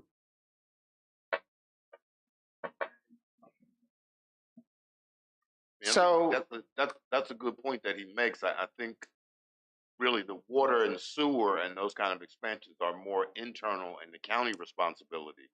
And we need maybe at another time to do internal things that we're prioritizing. But this is VACO's legislative agenda, and we're trying to impact funds that go to the state or come from the state to us. To us, correct. So those are the things we want. Well, the broadband money is state money that we could try to get, or they're going to give to somebody. So right. That's the thing we're trying to do is somehow with our small sphere of influence try to help the state make changes. So that's my motion, and I have a motion. Do I have a second? I'll second. I have a motion, a second. Any further discussion? All those in favor signify by saying aye. Aye. Aye. Opposed? Mr. Pardon, the sooner, I mean, if we can get the letter written between now and even before the next board meeting, we can always send that out. I just know the sooner we put it in General Assembly's hands, the higher the probability it gets read. He can have that to us tonight. He's waiting for your draft, Mr. Black, so I'm figuring you're going to start typing here in a minute so that you can give him a draft of that. all right, tomorrow, Mr. Chair. tomorrow morning at the latest. Yeah. And if I could, remember on this summary from Mr. James, he's seeking input. So if there's anything any of us want to call him about, say, hey, how about adding this into some of your details or push this for us? That's what he's asking for. So we do have that option to have input on this. Mr. Underwood? Mr. Chairman, I just want to remind everyone, if you go to the VACO summary on the last page of our VACO Region 7 2020 legislative issues, number 1 is education, number 2 is water supply, just FYI.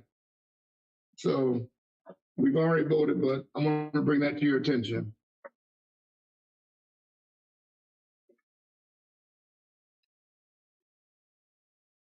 Well, that's, yeah, on page 5, it says education. Yeah, that's page 5, but. Correct. I just want to bring to your attention. Well, since we one of the things that Mr. Underwood that you would like is at the VACO meeting last year, it says I added a statement about safe, adequate, and affordable water, because we happen to have a private water company in here that, okay, tends to take advantage of people. Not anymore. I'm fighting for you, Jeff Black. I appreciate it, Mr. Underwood.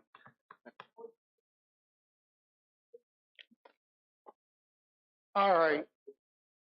We're going to move on to number 12. 12 was, I think, something that a constituent asked me about. And I think they were in your district, as a matter of fact, but that wouldn't surprise me. There are a lot of hunters out there that deer season this time of year, and he actually took the deer carcass to the landfill, put it in the landfill, well, the Dawn convenience site, put it in the Dawn convenience site, and then was told that he couldn't put a deer carcass in there because our ordinance didn't allow that. and I think this will be a big help to hunters. And Mr. Shebel has managed just 3 locations that turn over quickly, so we can. And one of the other things of dumping the carcasses back in is that the lead shot that's in a deer, when you put that back out in the wild, that we actually are causing problems that we don't want to necessarily cause. Well, I've asked a few hunters, and some of them actually burn the carcass. Some of them leave the carcass out in the wild for wild animals, which just attract wild animals. And I think this is the best possible solution by giving Mr. Shebel the I completely change. agree. I mean, So, Mr. Shebel, that was a great presentation. We appreciate it. Thank you. Whoa, slow down. Oh, all right. Well, you have a question? Yeah, I think Port Royal and Corbin should be included because goodness knows we're surrounded by 76,000 acres with people hunting on it, and I don't think it will be used that often. Most of the hunters, by the time they take the meat, and you're gonna have hide and bones left, and if it's double bagged, I'm not too concerned about the odor because it's winter months when we have deer season. So He kind of left you out because it didn't turn over as much. That was the yeah, only reason. yeah, and we've talked about it, and that's fine. You want to add this? You want to add that? Again, I put forth recommendations for the board. That was the reason why we kind of limited it, because there was a concern of that. That's why they were excluded. And typically we get a lot more asks a year from cows and horses than we do. This is the first deer request we've had. So, but I think because typically it's just a carcass, the meat's been stripped. Hopefully there won't be as much smell, but typically the 3 main convenience sites, Ladysmith does 49%, followed by the Bowling Green site, which is 32, and we're 27, I believe it is, and then the other sites don't turn. So those sites turn within 2 days. Typically, the cans are gone. The other sites typically could be 5 to 7 days. So there was just a concern there could be an odor. We can try it and see if we've got an issue, and we can bring that back if that happens. any, Mr. Black? Yeah, you're gonna, on a related front, the construction, or not construction, but the storm debris, you're gonna be able to work on that and help us find a solution. Yeah, that's something that is actually being planned as part of the Ladysmith convenience site expansion. So I know, but we can find a solution right now until then, right? working with Mr. Cully on that now. Okay, very good, excellent. Thank you. Mr. Parton will help him make it happen. There may not be an immediate solution to that. All right, I'm going to make a motion that we accept or approve the proposed amendment to solid waste convenience site standards. With the inclusion of Port Royal. and Corbin. With the include Port Royal and Corbin? Yeah. Nobody lives around Corbin. It's right on the road. There are no houses close by. Okay, with the addition of Port Royal and Corbin, and Mr. Shebel will get back to us if those 2 sites There's provide no issue with to be an issue. Okay, that's the motion. Do I have a second? Go ahead, Nancy. You got your stuff second. Second. Any further discussion? All in favor signify by saying aye. Aye. Aye. Opposed? Ayes have it, motion carries. Thank you. 12A. I'd really like to wait because I'd like to see what we get, because I'm in the process of getting a tabletop estimate. I've made more inquiries and I'm waiting for the number I should have by Tuesday. If I don't, I have another methodology. I am in no way trying to interfere with that particular project, as I said before.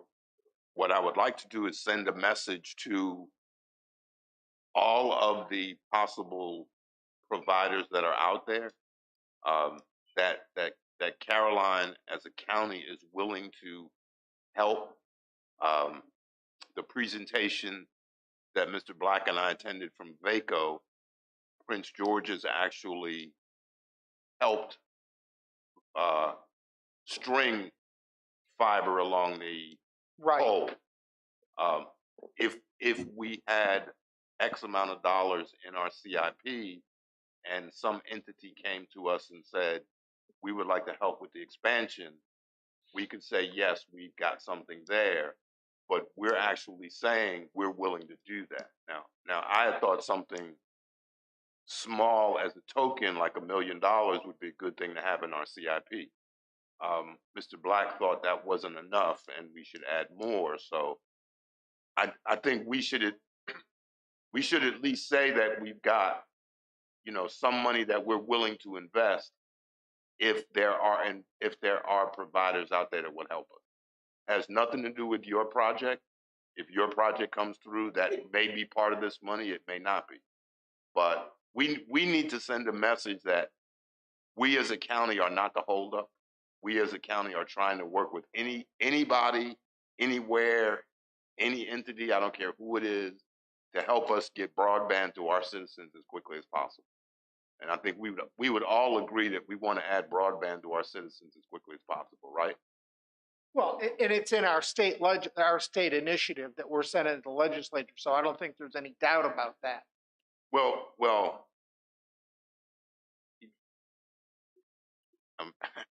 how do I say this gently? Talk is cheap, but when you actually say, here's some money I'm putting up, people take you seriously. Well, and I think, and we've done that with the VADI grants. We've got a sizable amount of money committed to those. So here's the other side of that coin, we will know in January if we've won VADI, and if we have, the $1 million isn't going to be nearly enough for both projects. Well, that's a point, but that's some money we've at least committed to. How much would we need if the VADI grant, we get the VADI grant, how much are we going to have to? I thought it was, if we get the VADI grant, how much? Something. How much will we have to put up? It's like 700 or something like that. Do you remember, Mr. So why would there be issue putting away the funds now, putting $1 million away to assist us with broadband? With Mr. Colley, yeah, 700,000. He said just over 600,000. Okay, 700,000. So 6, 7, yeah. So really, what I'm saying is let's right now put a placeholder in our CIP that says we have at least $1 million. So if brand X broadband expansion company comes and says, hey, I've got a great new technology, this could work for you guys, we've at least identified something that would help. Do we know, are we going to identify where the money's coming from? We don't identify all the money that's in the CIP now. Okay.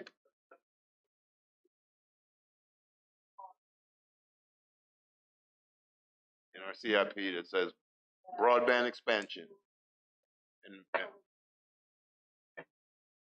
Well, we need to say, we could say whatever the number is, whether it's realistic or not is what Mr. Culley's going to tell us. But what I'm saying is we put at least $1 million as a placeholder for broadband expansion in the future. That's all, no strings attached, just that's what we're saying we've got there.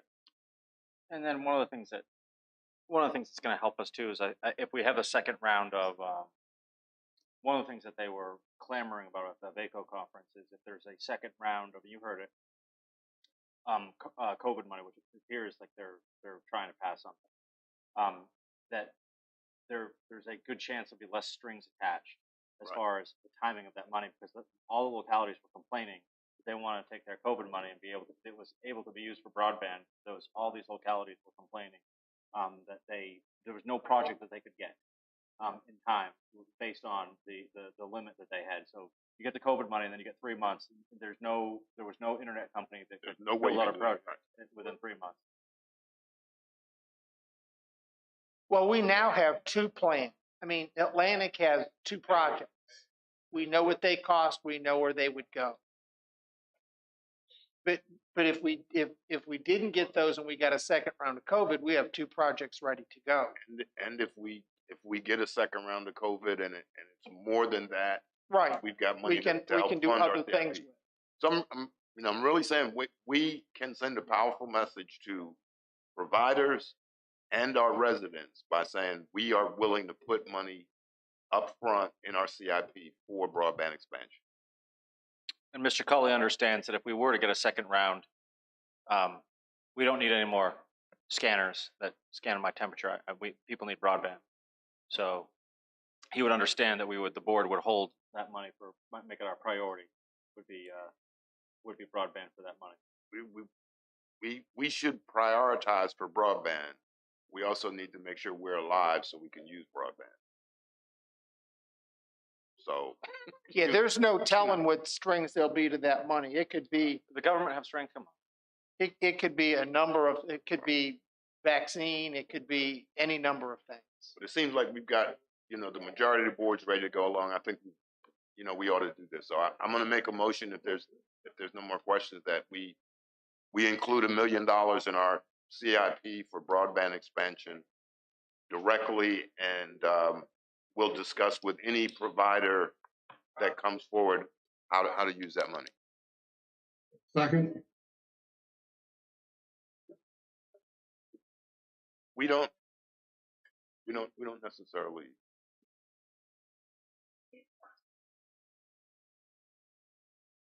Huh?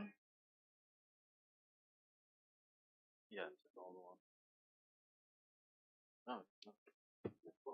Yeah. Yes.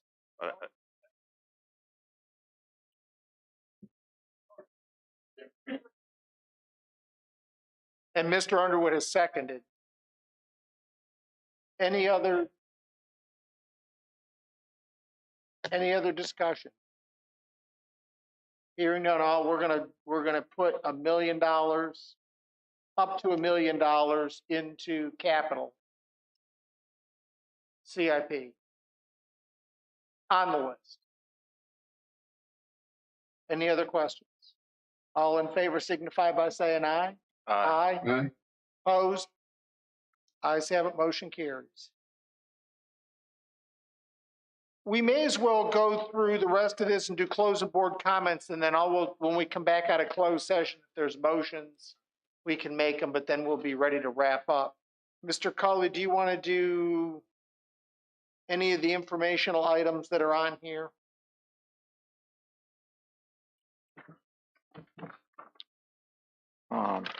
I've evidently gotten shorter. I'm having real trouble with this microphone. I would, status capital projects, you can check over that at your own time, but I would draw your attention to the proposed joint work sessions with the school board. At our work session that we held in late September or early, anyway, the board agreed that we were going to meet every other month, and that we were going to meet in January, February, and March. And so we told you we would bring that back to you with what that may look like. And out of that, the discussion went to, well, we'd have a work session at budget time, but the other meetings would all be prior to regular Board of Supervisors meetings at 5 o'clock. So we put that at January 26th, the second meeting of January for 5 o'clock. Then the fourth Tuesday, February 23rd, we don't have a meeting. That would be a 6 o'clock special meeting, would be a budget work session with the schools. March 9th, prior to the regular board meeting. May 11th, prior to the regular board meeting. July 13th, prior to the regular board meeting. September 14th, and November 16th. That would get you your every other month along with the January, February, and March meetings. And that's kind of what was agreed to at that time. Mr. Chair, this is a lot of meetings, and I don't mind meeting with the school board, but are we also, does this mean this is going to take place of the presentations that we spend public meeting time with? And I see us meeting during budget season, pre-budget and budget season. I'm not sure why we'd meet in July or November. And I don't know if Marcia would have a budget ready by January. And they have their own meetings and we have ours. And if we need it more, we can fit it in. But I'm not sure why we're meeting in September either. I think I would like to narrow this down some unless you all want to do. Mr. Black? I thought maybe I was mistaken. I thought we agreed to have the 3 meetings, January, February, March, or we said January was too early. Because you had said no way you got the budget ready. December. December was too early. Yeah, we won't have our I thought we budget in even said January. January was too early. It is. February's too early. I'm not gonna have my budget to you until I March. thought we had said we would meet February, March, April. That was my understanding. We would meet once a month for 3 months. When does the school board present their budget? February, No, when does the school board adopt their budget? February. Their budget is adopted Usually in February. adopted February and then present it the next night to us. So we should probably meet with them in January when they're putting their budget together so we can tell them how much money we think the county's gonna have. We're not gonna know that. You won't know that till when? March. Which is why we always have an issue. It's built in. I mean, Yeah. we did last year. It depended on whether we're gonna have a tax increase or not. I could tell you whether we're gonna have any money or not. Well, So, I mean, I can come up with an idea of what we would have, but the budget, we'll have more of an idea this year in February than we did last year or the year before, I'm confident. But that was the takeaway that I had of that meeting, that we agreed. I remember when it happened that we were going to meet every other month because it was originally special meetings. And we were adding another meeting per month. Right. And then somebody came up with a suggestion, well, why don't we just meet in front of our regular meeting at 5 o'clock? And that's then what was taken away, along with 3 meetings, which I heard was January, February, and March. But it's whatever y'all want. I wanted you to see on paper what I heard, and I'm pretty sure it's what Pam heard, was the takeaway from that work session. So can we do this, because they're part of this, and in good faith, come back on paper what it looks like, and then when we meet with them the first time, what's the first scheduled time we're supposed to meet with them? January 26th. Okay, so on the January 26th meeting, can we say we're going to have that meeting, and then that be on the agenda as far as when we meet? Can we do that so we get it on paper with them? Well, can we put the February 23rd one down? I mean, that one's. But Mr. Black, my thing is, in January, it'd be nice to have these decide on tentative dates and have them on our calendar so we've got those dates open and they have their dates open too, because we're dealing with another board. My suggestion is, like you said, we're not going to hear anything in January, so why not do February, then come back in April like you were expecting, and then if we need in May, those are the budget areas that it gives us a month in between, and maybe one more before school starts, or I don't know why we want to meet in November. I would just be more comfortable if we're trying to work set it with up them. month by month after we have a meeting. No, I would just be more comfortable in the January meeting when we meet with them, just to talk about how we're going to go about the regular meetings. Do we meet January, February, March, and then we meet again and say quarterly? That was my understanding. Once the budget season was over, we're going to meet once a quarter. So maybe I was mistaken rather than every month, but we sit down. No, every other month. What's that? Every other month. We would think every third. Yeah, we never agreed to every month, but. So can we meet with them at the January meeting and discuss this? I mean, we can still keep the February meeting in place. It doesn't mean we don't have to cancel it, but at least have the discussion with them so they can be part of the process. Well, why don't we take this to them, and we've got another meeting before the end of the year, and figure out what they're thinking also, and come to a decision together. But I don't think they would this many meetings, and I certainly don't. I think that what they wanted was to be able to bring you things that they weren't allowed to time on the agenda for, and that's why they were asking for all the meetings they were asking for the every other month. Wasn't budget related. It wasn't budget related. It was just they wanted to be able to bring this, that, or the other in discussion to keep an open dialogue. I don't remember every other month, so I don't. Can somebody or can one of us go and talk to the school board and work together? Well, on Mr. this? Cully can talk. I can work it out. We can certainly. Can work it out, but I thought it was once a quarter, but. I'll go back and relook at the tape, but. My concern is budget time. Right. We said at budget time, it would be several meetings in the first quarter. And then after that, after the budget was over, it would be once a quarter. Right, and I'm just trying to make sure. Right. We focus on budget time, and then we can, work the rest of it. What you're saying for an hour on January 26th, is that enough time for us both to talk about just the budget numbers and where they are? Because you're not, I mean, we're gonna, at that meeting, you're gonna say, I think we have X number of dollars. They're gonna say, I think we need X number of dollars. Something like that, right? I'm not promising you I'm going to have any idea of how much revenue or how much our expenses are January 26th. That's awful early. So if we're doing it like that, we're basically saying that January 26th, the only thing we're gonna be able to say is, this is what we gave you last year. Correct. And they would be telling you what their priorities are. Remember, they always have a whole list. They'll have a whole packet of stuff that they've put together of what they want. See, that's, I think maybe that's part of our problem. We need to focus on what we from the Board of Supervisors need to focus on what we can control. And the only thing we control is their local funding. Yeah, we won't know state funding on the 26th. General Assembly have only been in session 3 weeks. Yeah, they won't. We won't have any state numbers other than whatever the governor puts out in December. We will have seen the governor's proposed budget, which 9 times out of 10 is not what's adopted. Oh yeah, that'll change. We could go with February meeting if you want to.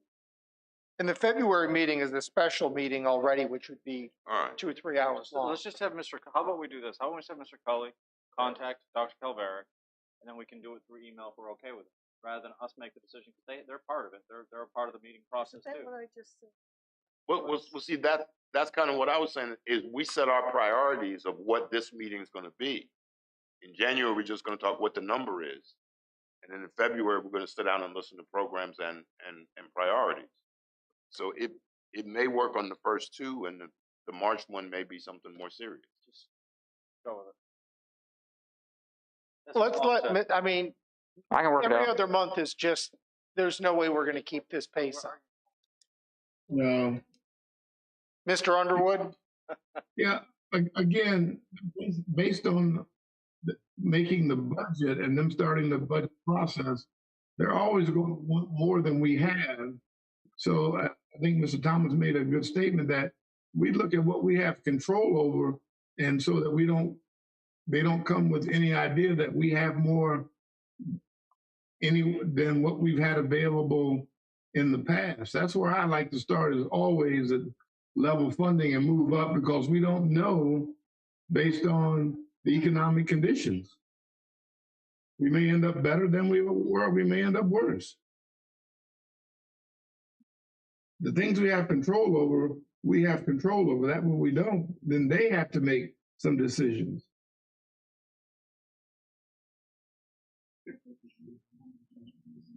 I know it's tough, but that's called budgeting. We're going to have some different priorities this year probably also. Yep. Broadband. And the sheriff and fire and rescue, I think, are going to be priorities. Because we've got a serious situation going on there. They're down 9.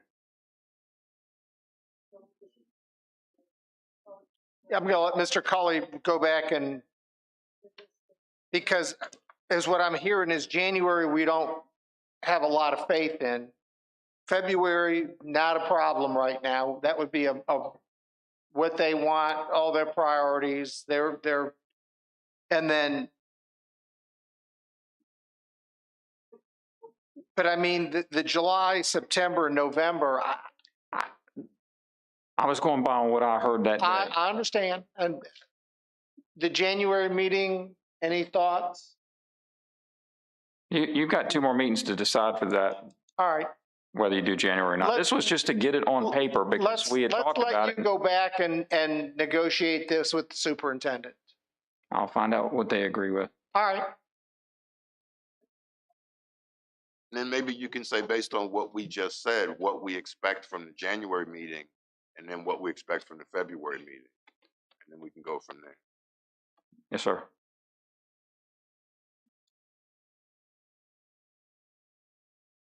Anything else? Mr. Chairman, if I may. Mr. Shebel? Just want to clarify the motion on the convenience sites. We did leave out Sparta and animal shelter. I agree with the animal shelter, but was thinking you might want to add Sparta. Yeah, and I may need to add, after I thought about that, if we're going to do, because Sparta's probably got even more folks. Yeah. And let's add Sparta if ever consensus wise, since They we've have done. land and buzzards for that. Yeah, but the real problem Exactly is what the people in Sparta told me. Yes, exactly. we may not get any. Might not, but I just wanted to make sure that because we left them out and not realizing as you were going through that maybe you left them out. So I just wanted to bring that to your attention. If I don't have any consensus, can we just put Sparta in? Let's see how it goes, and we can reassess in a month. Now, you have to make sure when you advertise this, it's only during hunting season, and they have to be double bagged to make sure. And double bags, trying to make sure that they get from here into the container without having an issue. Right. Mr. Emerson, do we need to make another motion? Is that what you're trying to cut in for? Yes, please, just to add Sparta. All right. Can we do an amendment to the motion to add Sparta? No, I'm gonna make a new motion that says we add Sparta to the convenience site amendment for disposal of the deer carcasses. And I will amend my second. I have a motion and an amended motion and amended second. Any further discussion? All in favor signify by saying aye. Aye. Opposed? Thank you, Mr. Chairman. Aye. Thank you, Mr. Shebel.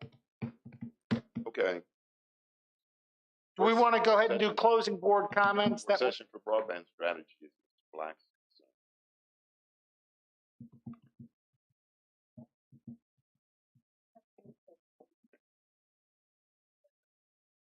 His closed session.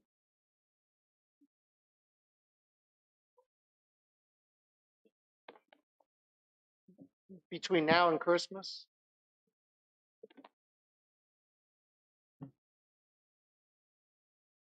Yeah, I was gonna say is we're 2 weeks from Thanksgiving. We've got in potentially in December, we may know something.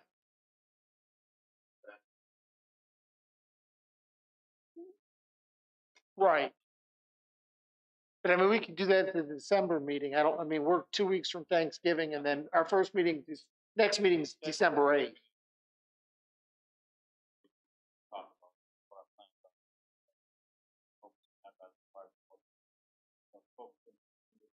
That's fine. I don't have a problem doing a work session on it. I just would like to know, there's a lot of irons that I think we need to see if they're gonna heat up and be forged into something or not. We have a couple of things that are out there that may be answers.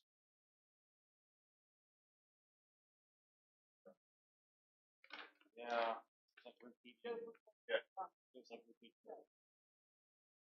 Mr. Forehand, closing board comments?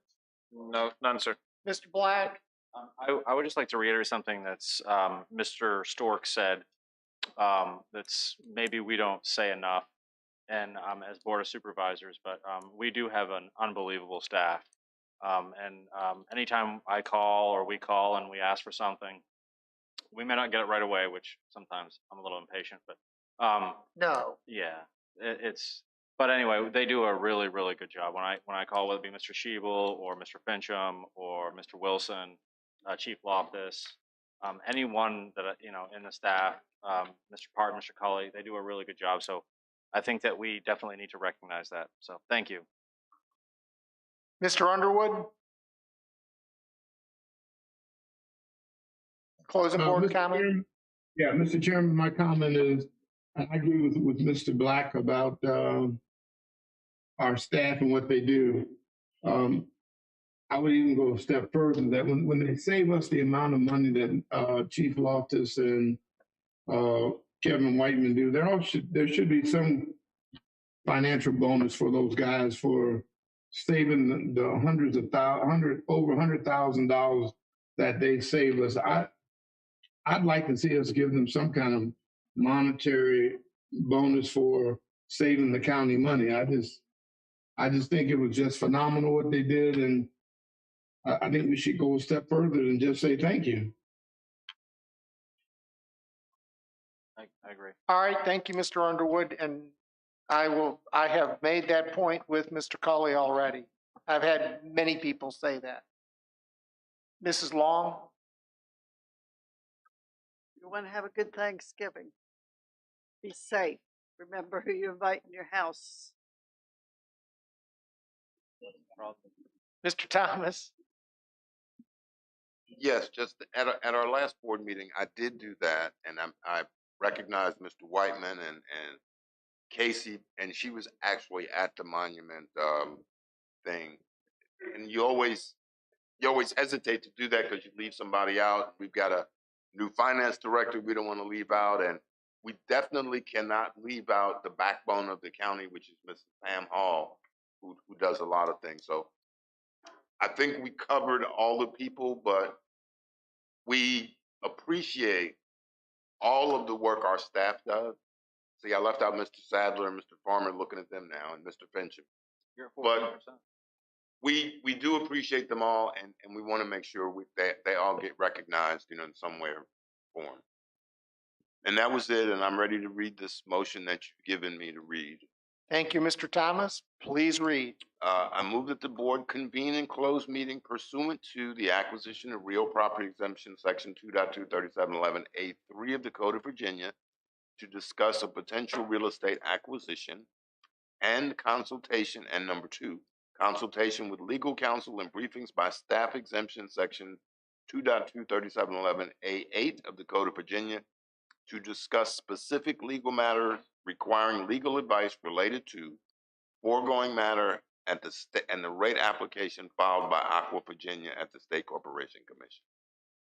That's the motion. Do I have a second? I have a second from Mr. Black. Any discussion? All those in favor signify by saying aye. Aye. Aye. Opposed? We are now in the closed meeting. The only thing that'll come out of closed meeting will be any motion, and other than that, we are done. Thank all.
Okay, we are officially back from closed session. Mr. Thomas, do you have the?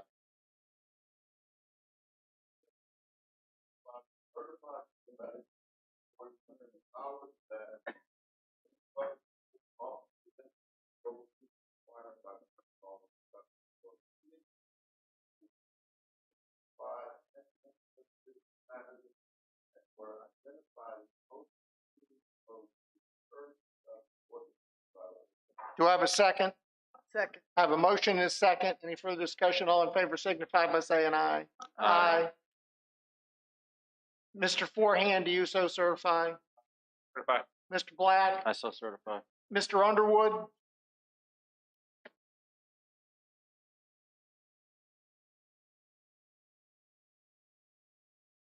Do you certify? Okay.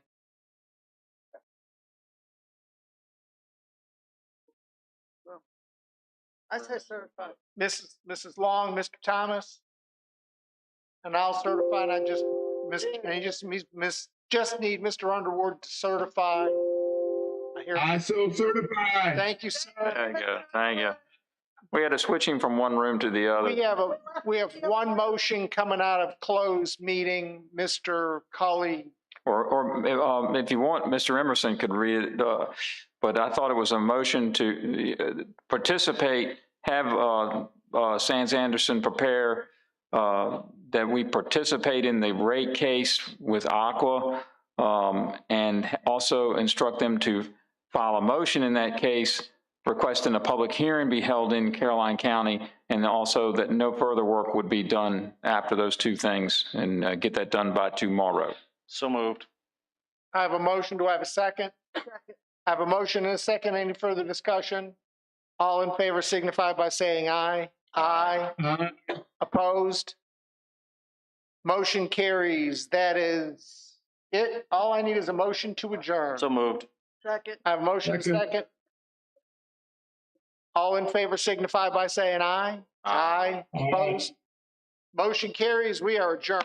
10:30.